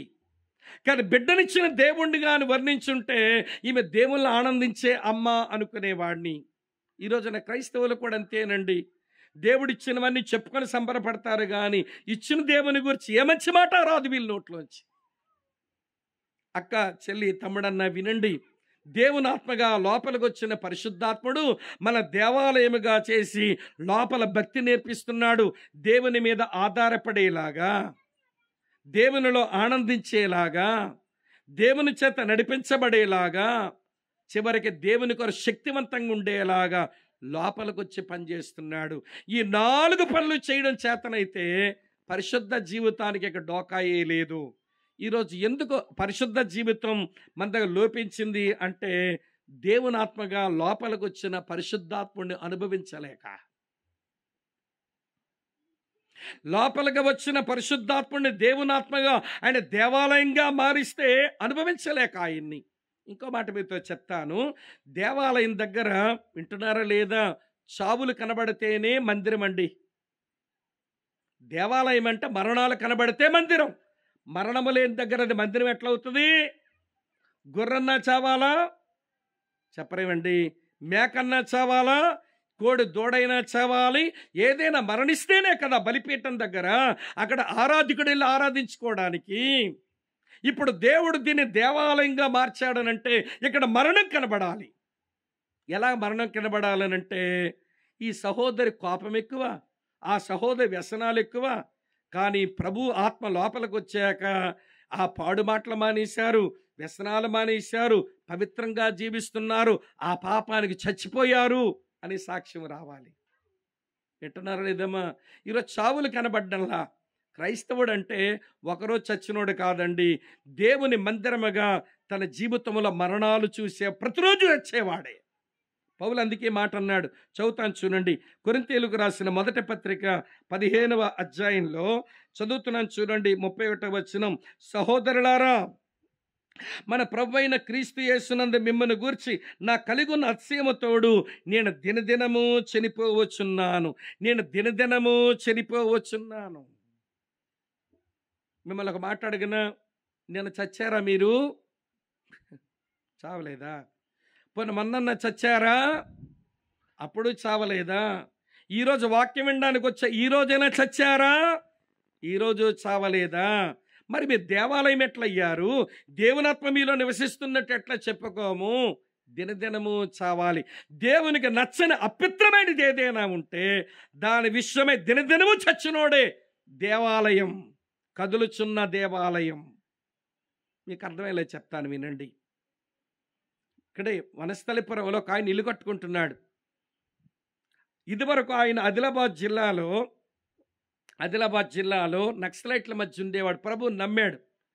నక్సలైట్లో పోలీసుల మధ్య ఇబ్బందులు వస్తున్నాయని, ఇక లాభం లేదని జనజీవన స్రవంతిలో కలిసిపోదామని పోలీసులు లొంగిపోయి వచ్చేసాడు. యేసు ప్రభువుని నమ్మాడు. ఏదో సేవ చేసుకుని బతుకుదామంటే వాక్యం చెప్పేది రాదు, ఎవరు అతను అంగీకరించడం లేదు. కనుక వచ్చిందంత ఏంటనంటే, కంజర వాయించుకోవడం వచ్చు, కొన్ని పాటలు రాయడం వచ్చు, కొన్ని పాటలు పాడడం వచ్చు. అందులో తెలంగాణ జానపద గీతాలు బాగా రాసుకుంటాడు, పాడుకుంటాడు. ఇక పాటలు పాడుకుంటే సేవలో బతుకుతున్నాడు. ఈ వనస్థలపురం వచ్చి ఇల్లు కట్టుకుంటున్నట్ట. ఇల్లు కట్టుకుంటే మనం ఇల్లు కట్టినప్పుడు ఇటుక, రాళ్ళు, సిమెంట్, ఇనప చువ్వలు ఎరిగింటోళ్ళకి పొరిగింటోళ్ళు ఇబ్బంది కలిగిస్తాయిగా. వీళ్ళు కట్టుకుంటున్న ఇంటి ముందు ఒక ఆవిడ ఉందంట. ఆవిడ గంపనో రక్క. ఆవిడేమో ఈ ఇసుకటేసేసారు, ధూళి వచ్చేస్తుంది. ఏమమ్మా, నువ్వు ఇల్లు కట్టినప్పుడు ఇలాంటి ఇబ్బందులు ఇంకోలా కలగలేదా? కొద్ది రోజులు భరించలేవంటే భరించుది ఇవిడంతే. తిడుతుందంట, ఊరికే ఆడిపోసుకుంటుందట. ఒకరోజు ఈయన ఇంట్లోనే ఉన్నాడు. ఇంట్లో ఉంటే ఎదురింటి గంపనో రావిడ ఊరికే తిడతా ఉందట. అప్పుడు భార్య అంది, ఏమండి ఈరోజు మీరు ఇంట్లో ఉన్నారు కానీ ఆవిడ ప్రతిరోజు తిడతా ఉంటుందండి, మీరే సేవ అనుకుని పోతారు కానీ తిట్లు భరించలేకపోతున్నానండి, మీరోజు ఇంట్లో ఉన్నారు కనుక లేవండి, వెళ్ళండి, అడగండి, దాని సంగతి తేల్చండి అంటుంది. ఆడవాళ్ళు ఎట్లా ఉంటారో కదండి, వీళ్ళు అడగరు కానీ ఇంట్లో ఉన్న మగాళ్ళు గిలుతారు, గిలుడు రాణీలు. వీళ్ళు మాత్రమేమి అడగరు కానీ మగాళ్ళు బాగా గిలుతుంటారుగా, మీరు గిలుడు రాణీలు, ఈవిడ భలే గిలుతుందంట భర్తని, వెళ్ళండి అడగండి, దాని సంగతి చూడండి అంటే ఇక ఈవిడ బాధపడలేక లేచాడంట. మా ఆయన వెళ్తున్నాడు, ఈవేళ అడుగుతాడు, దాని సంగతి తేలుస్తాడు, పగల కొడతాడు అనుకుంటుంది పాప ఈ మహాతల్లి ఇంటి ఆవిడ. ఈయన లేచాడంట, లేచి ఇంట్లో బయటకు వచ్చి ఇటు చూసి తిన్నగా వెళ్ళిపోతున్నాడంట. ఈడికే వచ్చిందిరా మైదార్ రోగం, దాన్ని అడుగుతాడంటే వెళ్ళిపోతున్నాడు ఏంటి అనుకుందంట ఈవిడ. తిన్నగా వెళ్ళిపోయి ఆ వీధి చివర ఉన్న ఫ్యాన్సీ దుకాణానికి వెళ్ళి 2 లీటర్ల థమ్సప్ బాటిల్ కొనుక్కొని వస్తున్నాడు అటు నుంచి. ఇప్పుడు థమ్సప్ బాటిల్ అడగరా బాబు అని పంపిస్తే థమ్సప్ బాటిల్ కొనుక్కోడానికి పోయాడేంటి అనుకుందంట భార్య. చూస్తూ ఉంది, తిన్నగా వచ్చి ఇంట్లోకి రావట్లా. తిట్టిన ఆవిడ ఇంటి ముందు నిలబడి అక్కా అన్నాడంట. ఆవిడ బయటకు వచ్చింది, ఏ అంటే దెబ్బలాటకు వచ్చాడు అనుకుంటుంది. ఏ అందట. 2 గంటలు అరిసావక్క, నీకు దాహం అయి ఉంటుంది, థమ్సప్ బాటిల్ కొని తెచ్చాను ఒక తాగక్క అన్నాడట. ఆవిడకి అది అర్థం కావట్లేదు. ఏమయ్యా నిన్నే కదయ్యా తిట్టాను, నీ భార్యను తిట్టాను, నేను అలసిపోయాను, థమ్సప్ బాటిల్ తాగమన్నావు, నీ కోపం రాలేదా, నేను తిట్టిన తిట్లకి నీ కోపం రాలేదంటే నువ్వెక్కడ తిట్టావక్క నన్ను అన్నాడంట. నిన్నే కదయ్యా తిట్టానంటే నేనెక్కడున్నానక్క, యేసయ్యలో చచ్చిపోయాను కోపానికి నిన్నే అన్నాడట. కోపానికి నేను చచ్చిపోయానక్క, కోపం రావట్లే నీ మీద. తర్వాత నాకు తెలిసిన సమాచారం ప్రకారం ఆ చిన్న అనుభవం ఏమంటే దేవుని సేవకునింట్లో పని మనిషిలాగా మార్చేసింది ఆవిడ్ని. మారిపోయింది, ఆమె తిట్లు మానుకుంది. సేవకునింట్లో పరిచారకురాలాగా అయిపోయిందంటే ఇంకా ఏది చేసినా ఆవిడే చేయడానికి ఇష్టపడతా ఉందట. ఈ మాట ఎందుకు చెప్పానో తెలుసా? చావాలి. నువ్వు సజీవమైన దేవుని మందిరముగా నువ్వు మారితే, పరిశుద్ధాత్ముడు నీ లోపలికి వచ్చి నేను మందిరముగా చేస్తే ఈ మందిరంలో నీ చావు నీకు కనబడాలి. చస్తున్నావా దినదినము? దేవునాత్మ లోపలికి వచ్చి నీకు లోపల భక్తి నేర్పిస్తూ దేవునాత్మ లోపలికి వచ్చి దినదినము నీ చావుకు తీసుకెళ్తున్నాడా? దినదినము చావటం చేతనవుతుందా? ఇంతకంటే ఎక్కువ చెప్పలేను. 2, మొదటిదేమో జీవమునిచ్చే ఆత్మ పాప మరణములని నియమము నుంచి విడిపించి పరిశుద్ధ జీవితం ఇస్తుంది. 2వది దేవుని ఆత్మ మనల్ని పరిశుద్ధ దేవాలయాలుగా మార్చి మనకు పరిశుద్ధ జీవితం అనుగ్రహిస్తాడు ఆయన. 3వ మాట చెప్తాను రండి. అదే రోమాపత్రిక 8వ అధ్యాయం మళ్ళీ చదువుతాను చూడండి. అక్కడే ఉన్న 9వ వచనం. దేవునాత్మ మీలో నివసించుచున్న ఎడల మీరు ఆత్మస్వభావం గలవారే గాని శరీర స్వభావం గలవారు కారు. అక్కడి వరకు చదివేశా. తర్వాత ఎవడైనను క్రీస్తు ఆత్మ లేనివాడైతే వాడు ఆయన వాడు కాడు అన్నాడు. ఇక్కడ పరిశుద్ధాత్మ దేవునికి పౌలు భక్తుడు ఇచ్చిన మరో పేరేంటో తెలుసా? క్రీస్తు ఆత్మ, స్పిరిట్ ఆఫ్ క్రైస్ట్ అన్నాడు. పరిశుద్ధాత్ముడు జీవమునిచ్చు ఆత్మ, పరిశుద్ధాత్ముడు దేవుని ఆత్మ, పరిశుద్ధాత్ముడు క్రీస్తు ఆత్మ. వినండి ప్రియమైన స్నేహితులారా, క్రీస్తు ఆత్మగా లోపలికి వచ్చి ఏం చేస్తాడు? ఈయన మనల్ని క్రీస్తుకు చెందినవారుగా చేస్తాడు. చెప్పడం ఎట్లా చేస్తాడు? ఏమండి, నిన్ను నీతో పాటు మనందరినీ వీఆర్ బిలాంగ్స్ టు క్రైస్ట్ అన్నట్టుగా, మన క్రీస్తుకే చెందిన వారం అన్నట్టుగా చేస్తాడు. క్రీస్తు ఆత్మ లోపలికి వచ్చి, హే స్వామి, నువ్వు క్రీస్తుకు చెందిన వాడువు, నీతో పాటు ఈ జోసఫ్ క్రీస్తుకే చెందినవాడు, ఆయనతో పాటు శామ్యుయల్ క్రీస్తుకే చెందినవాడు, ఆయనతో పాటు జోజుబాబు క్రీస్తుకే చెందినవాడు, మీరంతా ఒక ఫ్యామిలీ, మీరంతా ఫ్యామిలీ. కనుక క్రీస్తాత్మ లోపలికి వచ్చి మనందరినీ క్రీస్తుకే చెందిన వారుగా మార్చగా, ఇప్పుడు ప్రియులారా, నేను జోసఫ్ అన్నకి ఎందుకు కీడు చేస్తా? ఆయన క్రీస్తుకు చెందినోడు. జోసఫ్ అన్న స్వామికి ఎందుకు కీడు చేస్తాడు? నేను క్రీస్తుకు చెందిన వాడిని. నేను చిన్న జోసఫ్కి ఎందుకు కీడు చేస్తా? నా సహోదరుడు, ప్రేమతో నేను ఆయనకు మేలే చెయ్యాలి కానీ కీడు చేయకూడదు. శామ్యుయల్ నాకెందుకు కీడు చేస్తాడు? నేను క్రీస్తుకే చెందిన వాడను. ఇప్పుడు ఏమైపోయింది తెలుసా? వచ్చిన పరిశుద్ధాత్ముడు లోపలికి వచ్చినోడు మీరంతా క్రీస్తుకు చెందినవారు అని నేర్పించి లోపల ప్రేమను కుమ్మరిస్తాట. ఒకళ్ళొకరు ప్రేమించుకోవడానికి ప్రేమను కుమ్మరిస్తా. ఒక్క పేజీ వెనక తిప్పండి, చూపిస్తా. రోమాపత్రిక 5వ అధ్యాయం 5వ వచనం చూస్తారా? రోమాపత్రిక 5వ అధ్యాయం 5వ వచనం చూడండి. ఎందుకనగా ఈ నిరీక్షణ మనల్ని సిగ్గుపరచదు, మన హృదయములలో ఎందుకనగా ఈ నిరీక్షణ మన సిగ్గుపరచదు, మనకు అనుగ్రహించబడిన పరిశుద్ధాత్మ ద్వారా దేవుని ప్రేమ మన హృదయంలో, దేవుని ప్రేమ నా హృదయంలో కుమ్మరించబడగా నా సహోదరుడు క్రీస్తుకు చెందినవాడు, నా సహోదరి క్రీస్తుకు చెందింది, ఒకరికొకరు కీడలా చేసుకుంటామండి. కుమ్మరించబడిన దేవుని ప్రేమ చేత నా సహోదరుని ప్రేమిస్తే నేను దూషణ పాపం ఎట్లా చేస్తా? క్రీస్తుగా చెందిన నా సహోదరుని నేను ఆత్మ కుమ్మరించిన ప్రేమతో ప్రేమిస్తే ఆమెను మోహపు చూపేం చూస్తా? హృదయంలో కుమ్మరించబడిన ప్రేమ చేత నా సహోదరుని ద్వేషము లేకుండా ఉంటే నరహత్యం చేస్తా? క్రీస్తు అనుగ్రహించినటువంటి ఆత్మ వల్ల కుమ్మరించబడిన ప్రేమతో నా సహోదరుని నేను ప్రేమిస్తుంటే అక్కా చెల్లని ఆమెతో వ్యభిచార పాపం ఎలా చేస్తాం? క్రీస్తు కుమ్మరించినటువంటి ఆత్మ ద్వారా వచ్చిన ప్రేమ, ఆ ప్రేమతో నా సహోదరుని ప్రేమిస్తే అతన్ని నేను ఎట్లా దొంగిలిస్తాను? అతని మీద అబద్ధ సాక్ష్యం ఎలా పలుకుతాను? అతనిది ఎలా దోచుకుంటాను? అతనిది ఎలా తీసుకుంటాను? ఇక పాపానికే చోటు లేదు. పవిత్రత, పవిత్రత, పవిత్రత, పవిత్రత. క్రీస్తు ఆత్మ కలిగినటువంటి వారము, మేము క్రీస్తుగా చెందిన వారము. వచ్చినటువంటి ఆత్మ దేవుని ప్రేమను హృదయంలో కుమ్మరించగా సహోదరులను క్రీస్తు ప్రేమించినట్టుగా నేను ప్రేమించగా వ్యభిచారానికి తావులేదు, అబద్ధాలకు తావులేదు, దొంగతనానికి తావులేదు, అబద్ధ సాక్ష్యానికి తావులేదు, పొరుగువాడిది ఏది ఆశించడానికి తావులేదు. ఇక వచ్చేదంతా హోలీనెస్, పవిత్రతే. పవిత్రంగా జీవించడం కొరకు ఆయన అనుగ్రహించినటువంటి పరిశుద్ధాత్ముడు క్రీస్తాత్మగా లోపలికి వచ్చి పరిశుద్ధతను ఉత్పన్నం చేస్తుంటే ఆయన ఎంత సహాయం చేస్తుంటే పరిశుద్ధ జీవితం మనకెందుకు చేత కాదు? సైతాను మాట విని నేను ఉండలేను. మరి ఎలా ఉండవు చెప్పు? నువ్వు బొగ్గలు తిప్పుతుంది, బొగ్గల బలు ఉండలేదట. అరే, నువ్వు పరిశుద్ధంగా జీవించడం కొరకు ఆయన ఇవ్వవలసిన రిసోర్స్ అంతా తెచ్చి నీ లోపల పెంచి కూర్చోబెట్టాడు. నీ లోపల తెచ్చి సింహాసనం వేసి కూర్చోబెట్టాడు. జీవమునిచ్చి ఆత్మగా వచ్చి పాపమరణ నియమం నుంచి విడిపించగా దేవుని ఆత్మగా లోపలికి వచ్చి మన పరిశుద్ధ దేవాలయాలుగా మార్చగా క్రీస్తు ఆత్మగా లోపలికి వచ్చి మన క్రీస్తుకే చెందిన వారంగా చెయ్యగా 4వ విషయం చెప్తాను, వినండి. అర్థమవుతుందా? వ్యర్థమవుతుందా? అర్థమవుతుందా? సరే రండి. 8వ అధ్యాయం చదువుతున్నాను చూడండి. 11వ వచనం. 8వ అధ్యాయం 11వ వచనం చూడండి.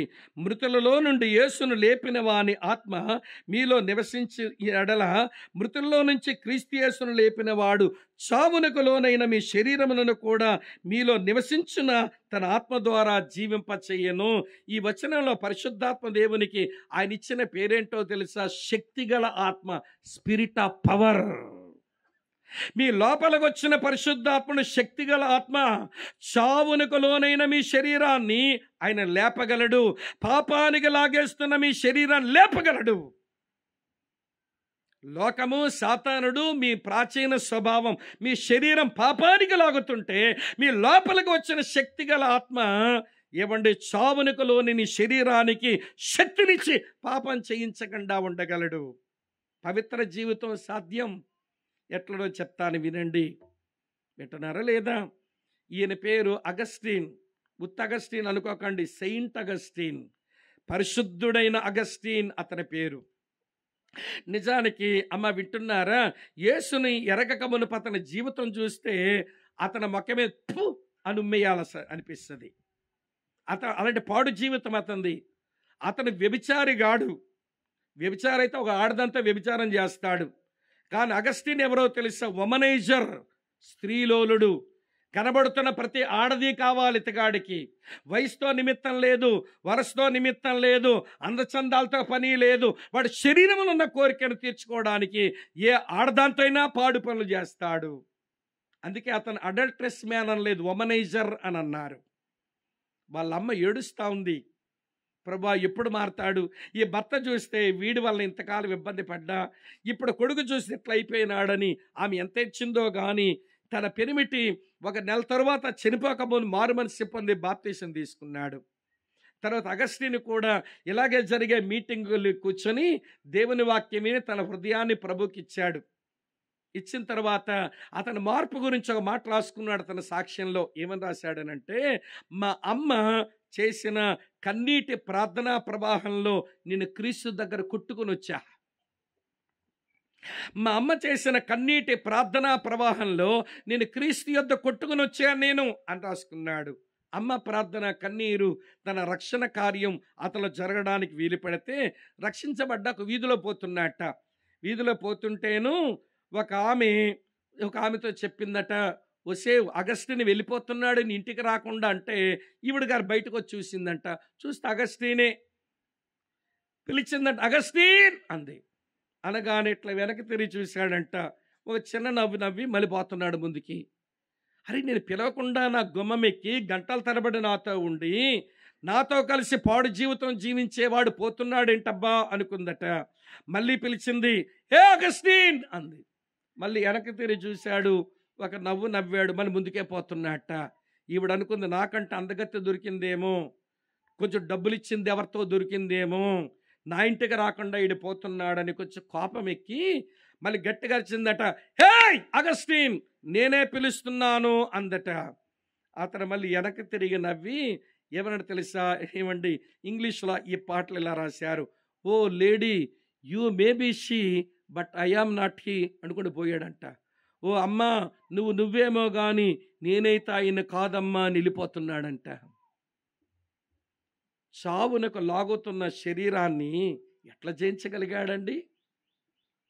పాపానికి లాగుతున్న అవకాశం వదులుకొని ఎట్లా పోతున్నాడండి?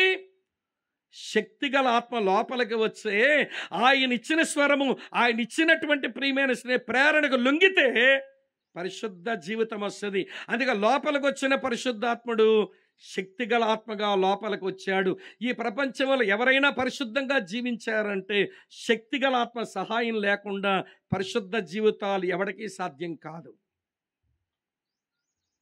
అలాంటి శక్తిగల ఆత్మ నీకు అనుగ్రహిస్తే మరి పవిత్ర జీవితం సాధ్యం కాదు అని సైతాను చెప్పే అబద్ధాలు ఎందుకు నమ్ముతాం?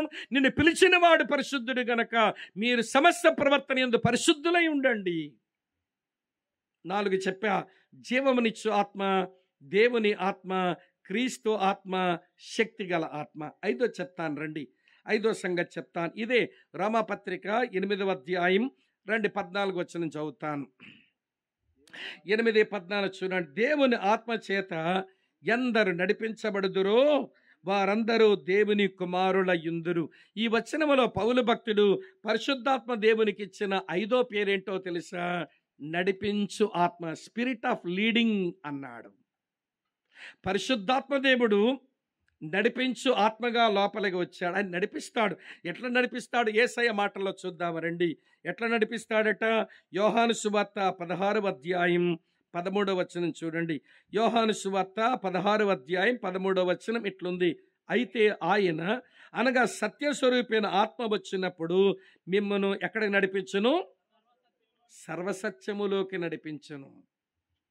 సర్వసత్యములోకి నడిపించును. రిచర్డ్ బాక్స్టర్ అనే ప్రియుల ఒక ప్యూరిటన్ దేవుని సేవకుడు ఈ సర్వసత్యములోకి నడిపించబడ్డం ఏంటో రాశాడు. చాలా కాలం కింద చదివా. అమ్మ, సత్యములోకి రావటం వేరు, సర్వసత్యములోకి రావటం వేరట. ఇవ్వండి దాన్ని విడగొట్టాడు ఆయన ఇట్లా. యోబు గ్రంథం 1వ అధ్యాయం 8వ వచనంలో యోబు గురించి మనం చదువుతాంగా. ఇవ్వండి, యోబు యథార్థవర్తనుడు, న్యాయవంతుడు, యెహోవా యందు భయభక్తులు కలిగి చెడుతనమును అసహించుకున్నవాడు, అతని వంటి వాడెవడు భూమి మీద లేడు అని దేవుడు అన్నాడు. సాతాను కూడా అది కాదు అనలేకపోయాడు. దైవజనుడు ఏమంటాడంటే అప్పటికి యోబు సత్యములో ఉన్నాడట. ఎక్కడున్నాడు యోబు? సత్యములో ఉన్నాడు. ప్రియులారా, యోబు గ్రంథం 1వ అధ్యాయం దగ్గర నుంచి 40వ అధ్యాయం వరకు ట్రావెల్ చేస్తే, ప్రయాణం చేస్తే 40వ అధ్యాయం 4వ వచనంలోకి వచ్చేసరికి యోబు సర్వసత్యములోకి వచ్చాట. 44లో ఏం రాసిందో చూడండి. ఏమంటాడు ఆయన 40 అధ్యాయం 4వ వచనంలో? నేను నీచుడను. 44 కనబడిందా మీకు? నేను నీచుడను, నేను ఏమని ప్రత్యుత్తరం ఇచ్చేదను? నా నోటి మీద చేయి పెట్టుకుంటా మాట్లాడను. ఏంట్రా బాబు అంటే, యోబు గ్రంథం అక్కా చెల్లి బాగా వినండి. 38, 39 అధ్యాయాల్లో పరిశుద్ధ దేవుని ప్రత్యక్షత దొరికింది. ఎప్పుడైతే పరిశుద్ధ దేవుని ప్రత్యక్షత దొరికిపోయిందో, ఇప్పుడు దేవుని ముందంటాడు నేను నీచుడను. సర్వసత్యములోకి రావడం అంటే దేవుని నమ్ముకోవడం, సత్యములోకి రావడం, దేవుని ప్రత్యక్షతలు పొందుతూ దేవుని ముందు పగిలిపోవడం, సర్వసత్యములోనికి రావడం. కొంచెం పక్క పేజీ చూడండి. యోబు గ్రంథం 42వ అధ్యాయం 5-6 వచనాల్లో యోబు ఏమన్నాడో చూడండి. యోబు గ్రంథం 42, 5-6 వచనాలు. వినికిడి చేత నిన్ను గూర్చిన వార్త నేను విన్నాను, ఇప్పుడు నేను కన్నులారా నిన్ను చూస్తున్నాను, కావున నన్ను నేను అసహించుకొని ధూళిలో బుడుదులో పడి పశ్చాత్తాపడుతున్నాను. ఇదండి సర్వసత్యములోకి రావటం. పరిశుద్ధాత్మ దేవుడు నడిపించాత్మగా లోపలికి వస్తే మళ్ళీ సర్వసత్యములోకి తీసుకుని వెళితే, సర్వసత్యములోకి వెళుతున్న మనం దేవుని ముందు పగిలిపోయి విరిగిపోయి అట్లా కనబడాలి. అలాంటి వాళ్ళ దగ్గర అపరిశుద్ధతకు చోటు లేదు. దేవుని ముందు అలా పగిలిపోయి విరిగిపోయేటువంటి వారి దగ్గర ఏమంటే పాపానికి చోటు లేదు.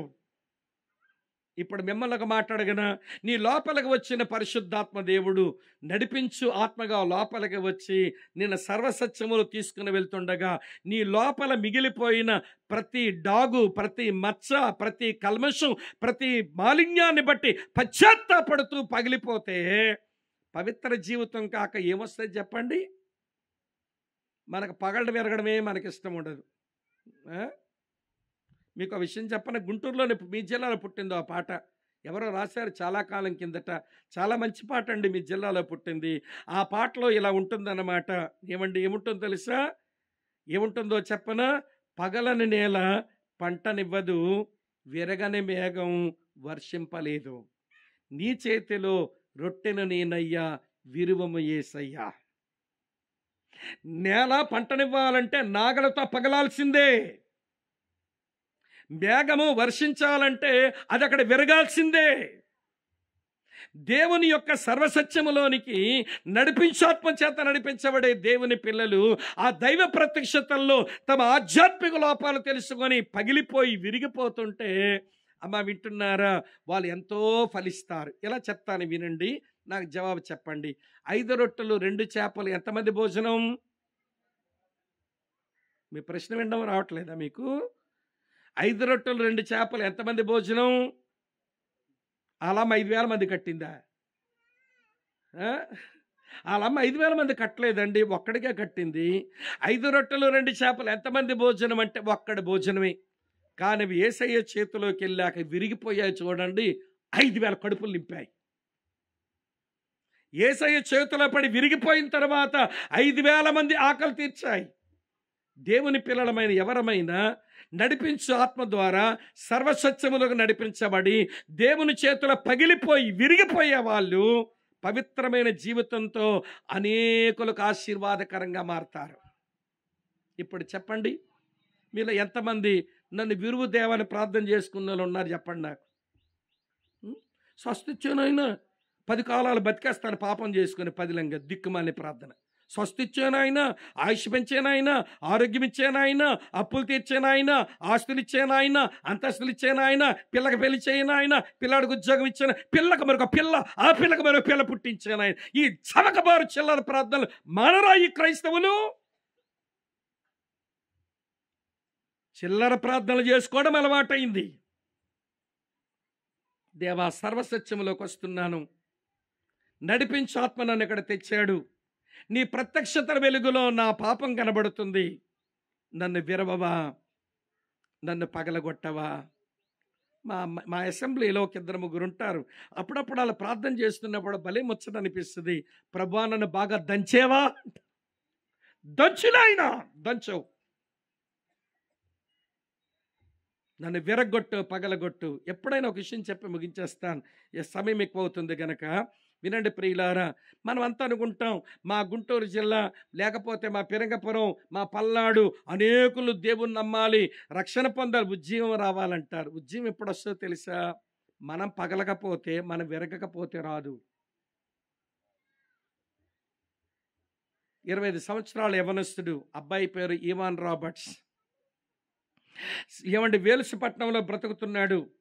మనుషులందరూ మాదక ద్రవ్యాలు ఎక్కించుకుంటున్నారు. మత్తు మందులు తినడం అలవాటు అయిపోయింది.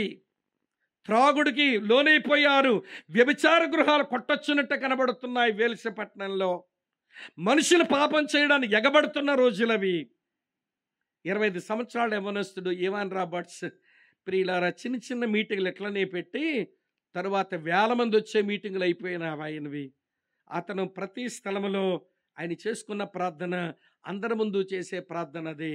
ఇంగ్లీష్లో ప్రార్థన ఎలా ఉంటుంది? Lord bend me and break me and bless my church. Lord bend my church and break my church and bless my nation. ప్రభా, నన్ను వంచు, నన్ను విరుచు, నా సంఘాన్ని ఆశీర్వదించు నాయన. మా సంఘమును వంచు, మా సంఘాన్ని విరువు, మా దేశాన్ని ఆశీర్వదించు నాయన. నీ చేతిలో పడుతున్నా మమ్మల్ని విరవవా, నీ చేతిలో పడుతున్నా మమ్మల్ని వంచవా.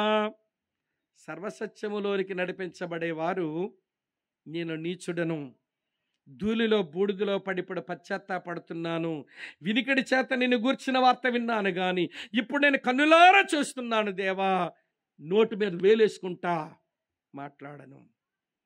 అక్కా, చెల్లి, తమ్ముడన్నా వినండి, నడిపించు ఆత్మ మన సర్వసత్యములకు తీసుకుని పోతూ ఉండగా, దేవుని ముందు విరిగిపోయి పగిలిపోతూ ఉండగా, పరిశుద్ధత కాక ఇక బ్రతుకులో ఏమొస్తుందో చెప్పండి.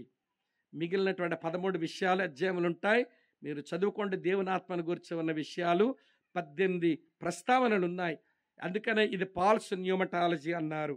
పౌలు యొక్క పరిశుద్ధాత్మ శాస్త్రమే రోమాపత్రిక 8వ అధ్యాయం.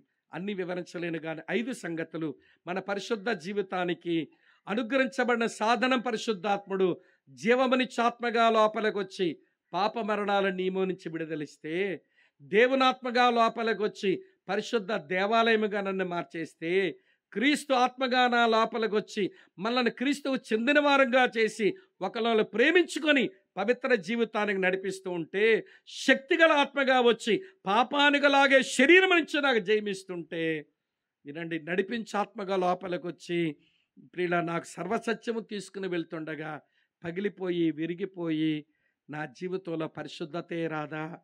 కనుక ప్రభు అంటున్నాడు, మిమ్మల్ని పిలిచిన వాడును పరిశుద్ధుండ గనక మీరును సమస్త ప్రవర్తన యందు మీరు పరిశుద్ధులై ఉండండి. ఈ రోజున పరిశుద్ధత అనే అనుభవం ఇది ఒక విదేశీ అనుభవం అయింది, అర్థం కాని అనుభవం అయిపోయింది సంఘానికి. నేను ఉదయం మాట అన్నాను, పరిశుద్ధ జీవితాలు అది మన జీవన శైలి. Christian holiness is Christian life style. క్రైస్తవ పరిశుద్ధత అంటే క్రైస్తవుల జీవన శైలి. పరిశుద్ధత కొరకు పెద్ద తంటాలు పడరండి.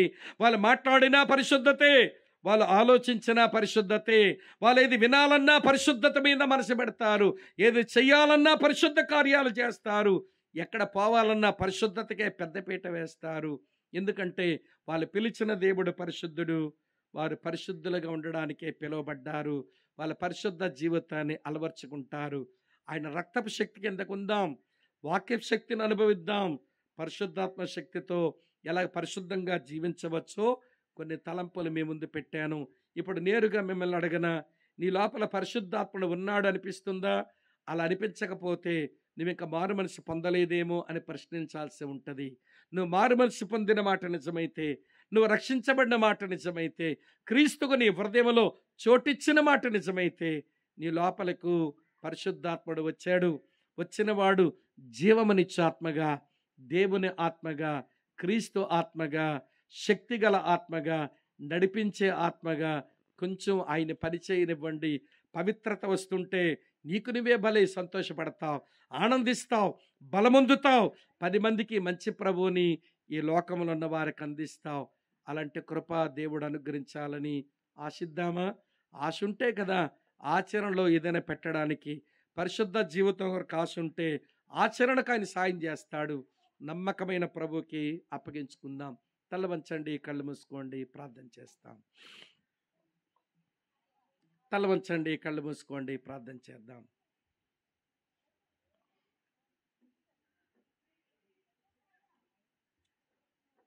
ఒక్క నిమిషం చిన్న స్వరాలతో మీ స్వరమే మీకు వినబడేలాగా, పక్క వాళ్ళు వినబడక్కర్లా, మీ ఏకాగ్రత కొరకు మీ స్వరమే మీకు వినబడేలాగా, నీ అపవిత్రతను, నీ మరకలు, నీ డాగులు, నీ మచ్చలు, నీ ముడతలు నీకే తెలుస్తాయి. నీ లోపలన పరిశుద్ధాత్మ దేవుడు ఒప్పిస్తూ ఉండగా వాటిని ఆయన వాక్య సముఖములో, వాక్యపు ఉదక స్నానములో కడిగేసుకొని, రక్తముతో శుద్ధీకరించుకొని, ఆత్మతో పవిత్రతలోనికి రావడానికి ఆశిద్దామా? ప్రభువా, నాకు తెలుసు, నాకు తెలియక తెలిసి చాలా తప్పిదాలు రక్షించబడ్డాకే చేశా. కానీ నువ్వు నన్ను ప్రేమిస్తున్న దేవుడో, నన్ను పరిశుద్ధపరిచే దేవుడో, పరిశుద్ధులుగా ఉండడానికి నన్ను పిలిచిన దేవుడో, నాకు పరిశుద్ధత అనే అనుభవం కావాలి.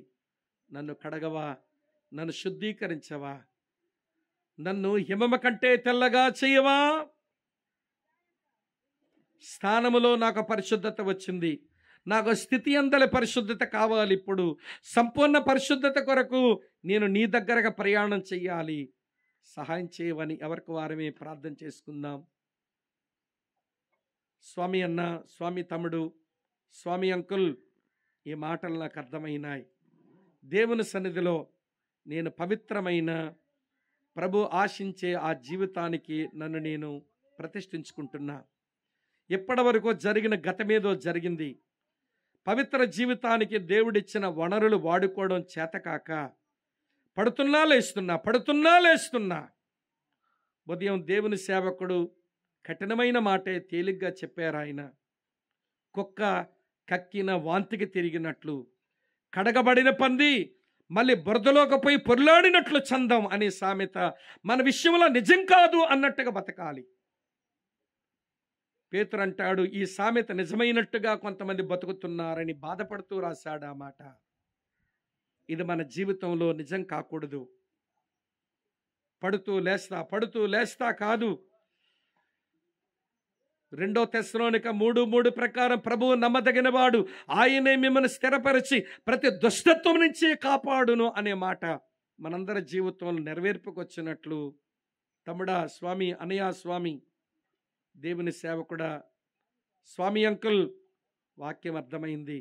ఈ రోజు నుంచి నా క్రైస్తవ ఆధ్యాత్మిక జీవనంలో పరిశుద్ధతకు పెద్దపీట వేస్తా, పవిత్రంగా బ్రతుకుతా, పాపం యుద్ధ నుంచి పారిపోతా, ప్రభువుని సంతోషపెడతా, ప్రభు యొక్క హృదయాన్ని గాయపరచను, పవిత్రంగా బ్రతుకుతాను, నా కొరకే ప్రార్థన చేయండి అని కోరేవారుంటే నెమ్మదిగా మీ కుడి హస్తాన్ని మీరు కూర్చున్న చోట నుంచి మీ తల కంటే కొంచెం పైకెత్తి చూపిస్తారా? ప్రార్థన చేసి దీవెనిచ్చి పంపిస్తాము. ఎవరు చూడొద్దు ప్లీజ్. వందనాలక్క, వందనాలు చెల్లి, వందనాలు సహోదరుడా. ఎవరు చూడాల్సిన పని లేదు. దేవుని వాక్య సముఖంలో ఇది రక్షణ కొరకు నేను ఇచ్చిన పిలుపు కాదు. రక్షించబడిన నీవు పరిశుద్ధ జీవితం కొరకు ఇచ్చిన పిలుపు. ఇంకెవరైనా ఉన్నారు? వందనాలు అమ్మగారు, వందనాలు చెల్లిలా, వందనాలు యవనస్తుడా. గాడ్ బ్లెస్ యు తమ్ముడు. ప్రభు నిన్ను బలపరిచి పరిశుద్ధ జీవితం కొరకై నిన్ను నిలబెట్టునుగా. ఇంకెవరైనా ఉన్నారా? ప్రార్థన చేసుకుందాం.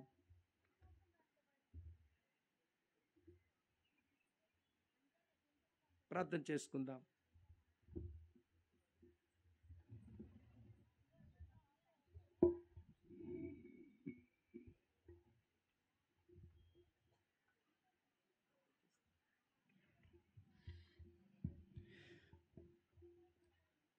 కృపామయుడైన తండ్రి, జీవాధిపతి అయిన ప్రభువా, శ్రేష్టమైన మీ పాద సన్నిధిలో మిమ్మల్ని స్తుతిస్తున్నాం, గణపరుస్తున్నాం.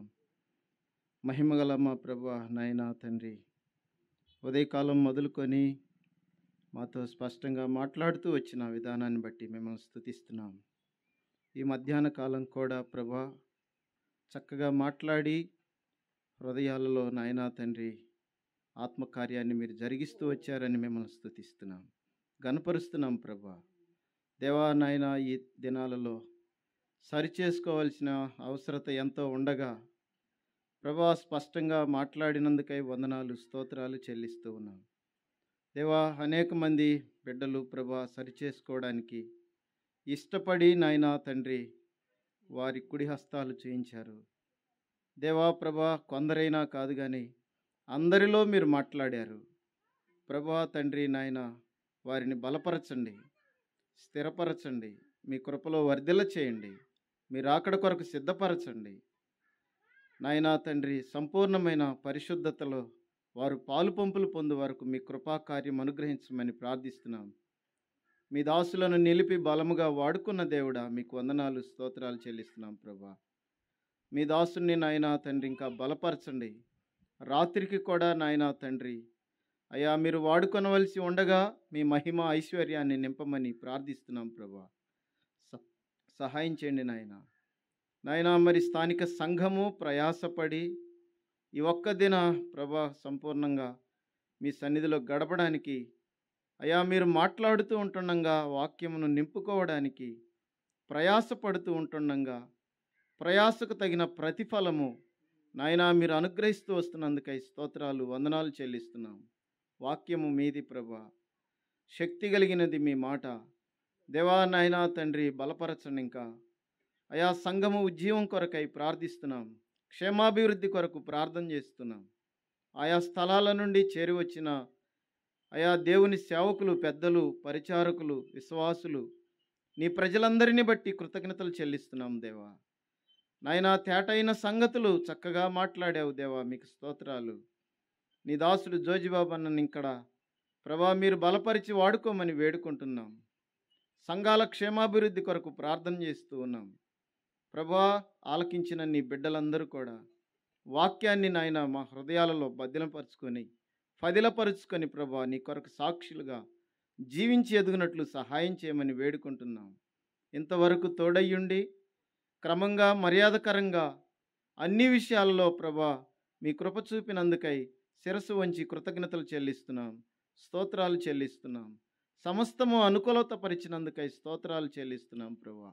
మళ్ళా రాత్రికి నాయనా తండ్రి అయా మేము చేరి రావాల్సిన వారమై ఉండగా అయా నీ బిడ్డలందరినీ నాయనా తండ్రి మీరు చక్కగా ప్రేరేపించి ప్రోత్సహించి మరలా రాత్రికి నడిపించమని ప్రార్థన చేస్తున్నాం.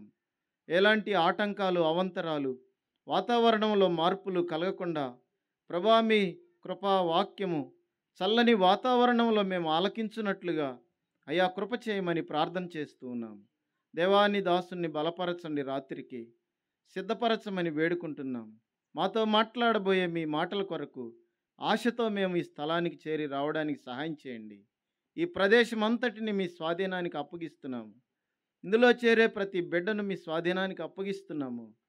దేవా ప్రభా, మీ వాక్యము బ్రతికించేది గనుక ఆ దిశగా మమ్మల్ని ముందుకు నడిపించమని అయా, నమ్మని వారు ఎవరైనా ఇంకా ఉండిన ఎడల వారు కూడా ప్రభా అయా వాక్యము వినబడుతూ ఉంటుండగా హృదయంలో తీర్మానించబడడానికి, రక్షణ పొందడానికి అయా కృప చేయమని ప్రార్థన చేస్తూ ఉన్నాం.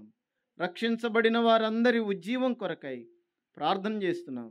నాలో మాలో మీరు మాట్లాడినందుకు వందనాలు చెల్లిస్తూ అయా ఈ మధ్యాహ్న కాలపు కూడిలో మాకు సహాయపడినందుకై కృతజ్ఞత వందనాలు స్తోత్రాలు చెల్లిస్తూ మా రక్షకుడును విమోచకుడునైనా క్రీస్తు యేసు అమూల్యమైన నామమున స్తోత్రములు చెల్లించి ప్రార్థించి వేడుకొనుచున్నాము తండ్రి, ఆమెన్.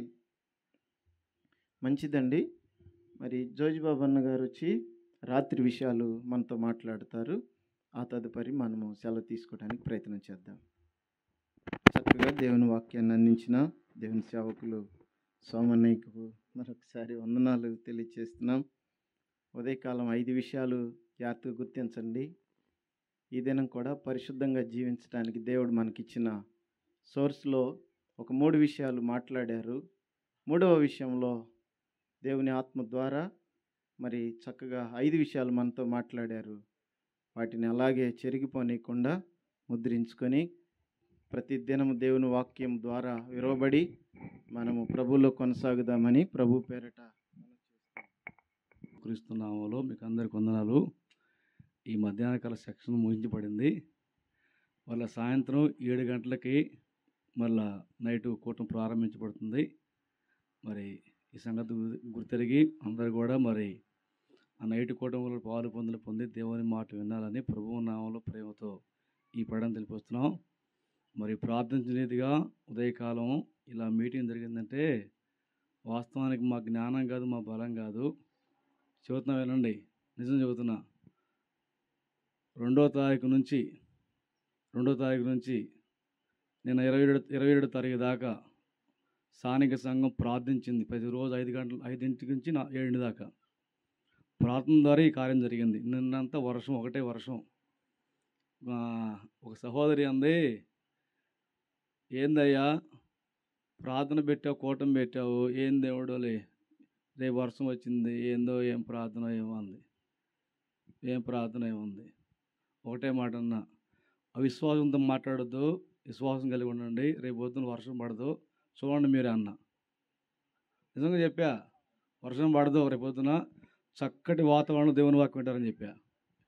దేవుడు దయా సంకల్పాన్ని బట్టి ఈరోజు వాక్యం ఏమంటే నా దేవుని కృప, నా శక్తి కాదు, నా బలం కాదు, సంఘ ప్రార్థన అంతే. సంఘ ప్రార్థన, స్థానిక సంఘం ప్రార్థించింది, దేవుడి కార్యం జరిగించాడు. సంఘానికి వందనాలు, వచ్చిన మీకు అందరికి వందనాలు. ప్రయాసము మధ్యకి వచ్చి దేవుని వాక్యం బోధించిన దేవుని సేవకులు స్వామికి హృదయపూర్వక వందనాలు. సాయంత్రం 7 గంటలకు మళ్ళీ వేద అందరం కలుసుకుందామండి.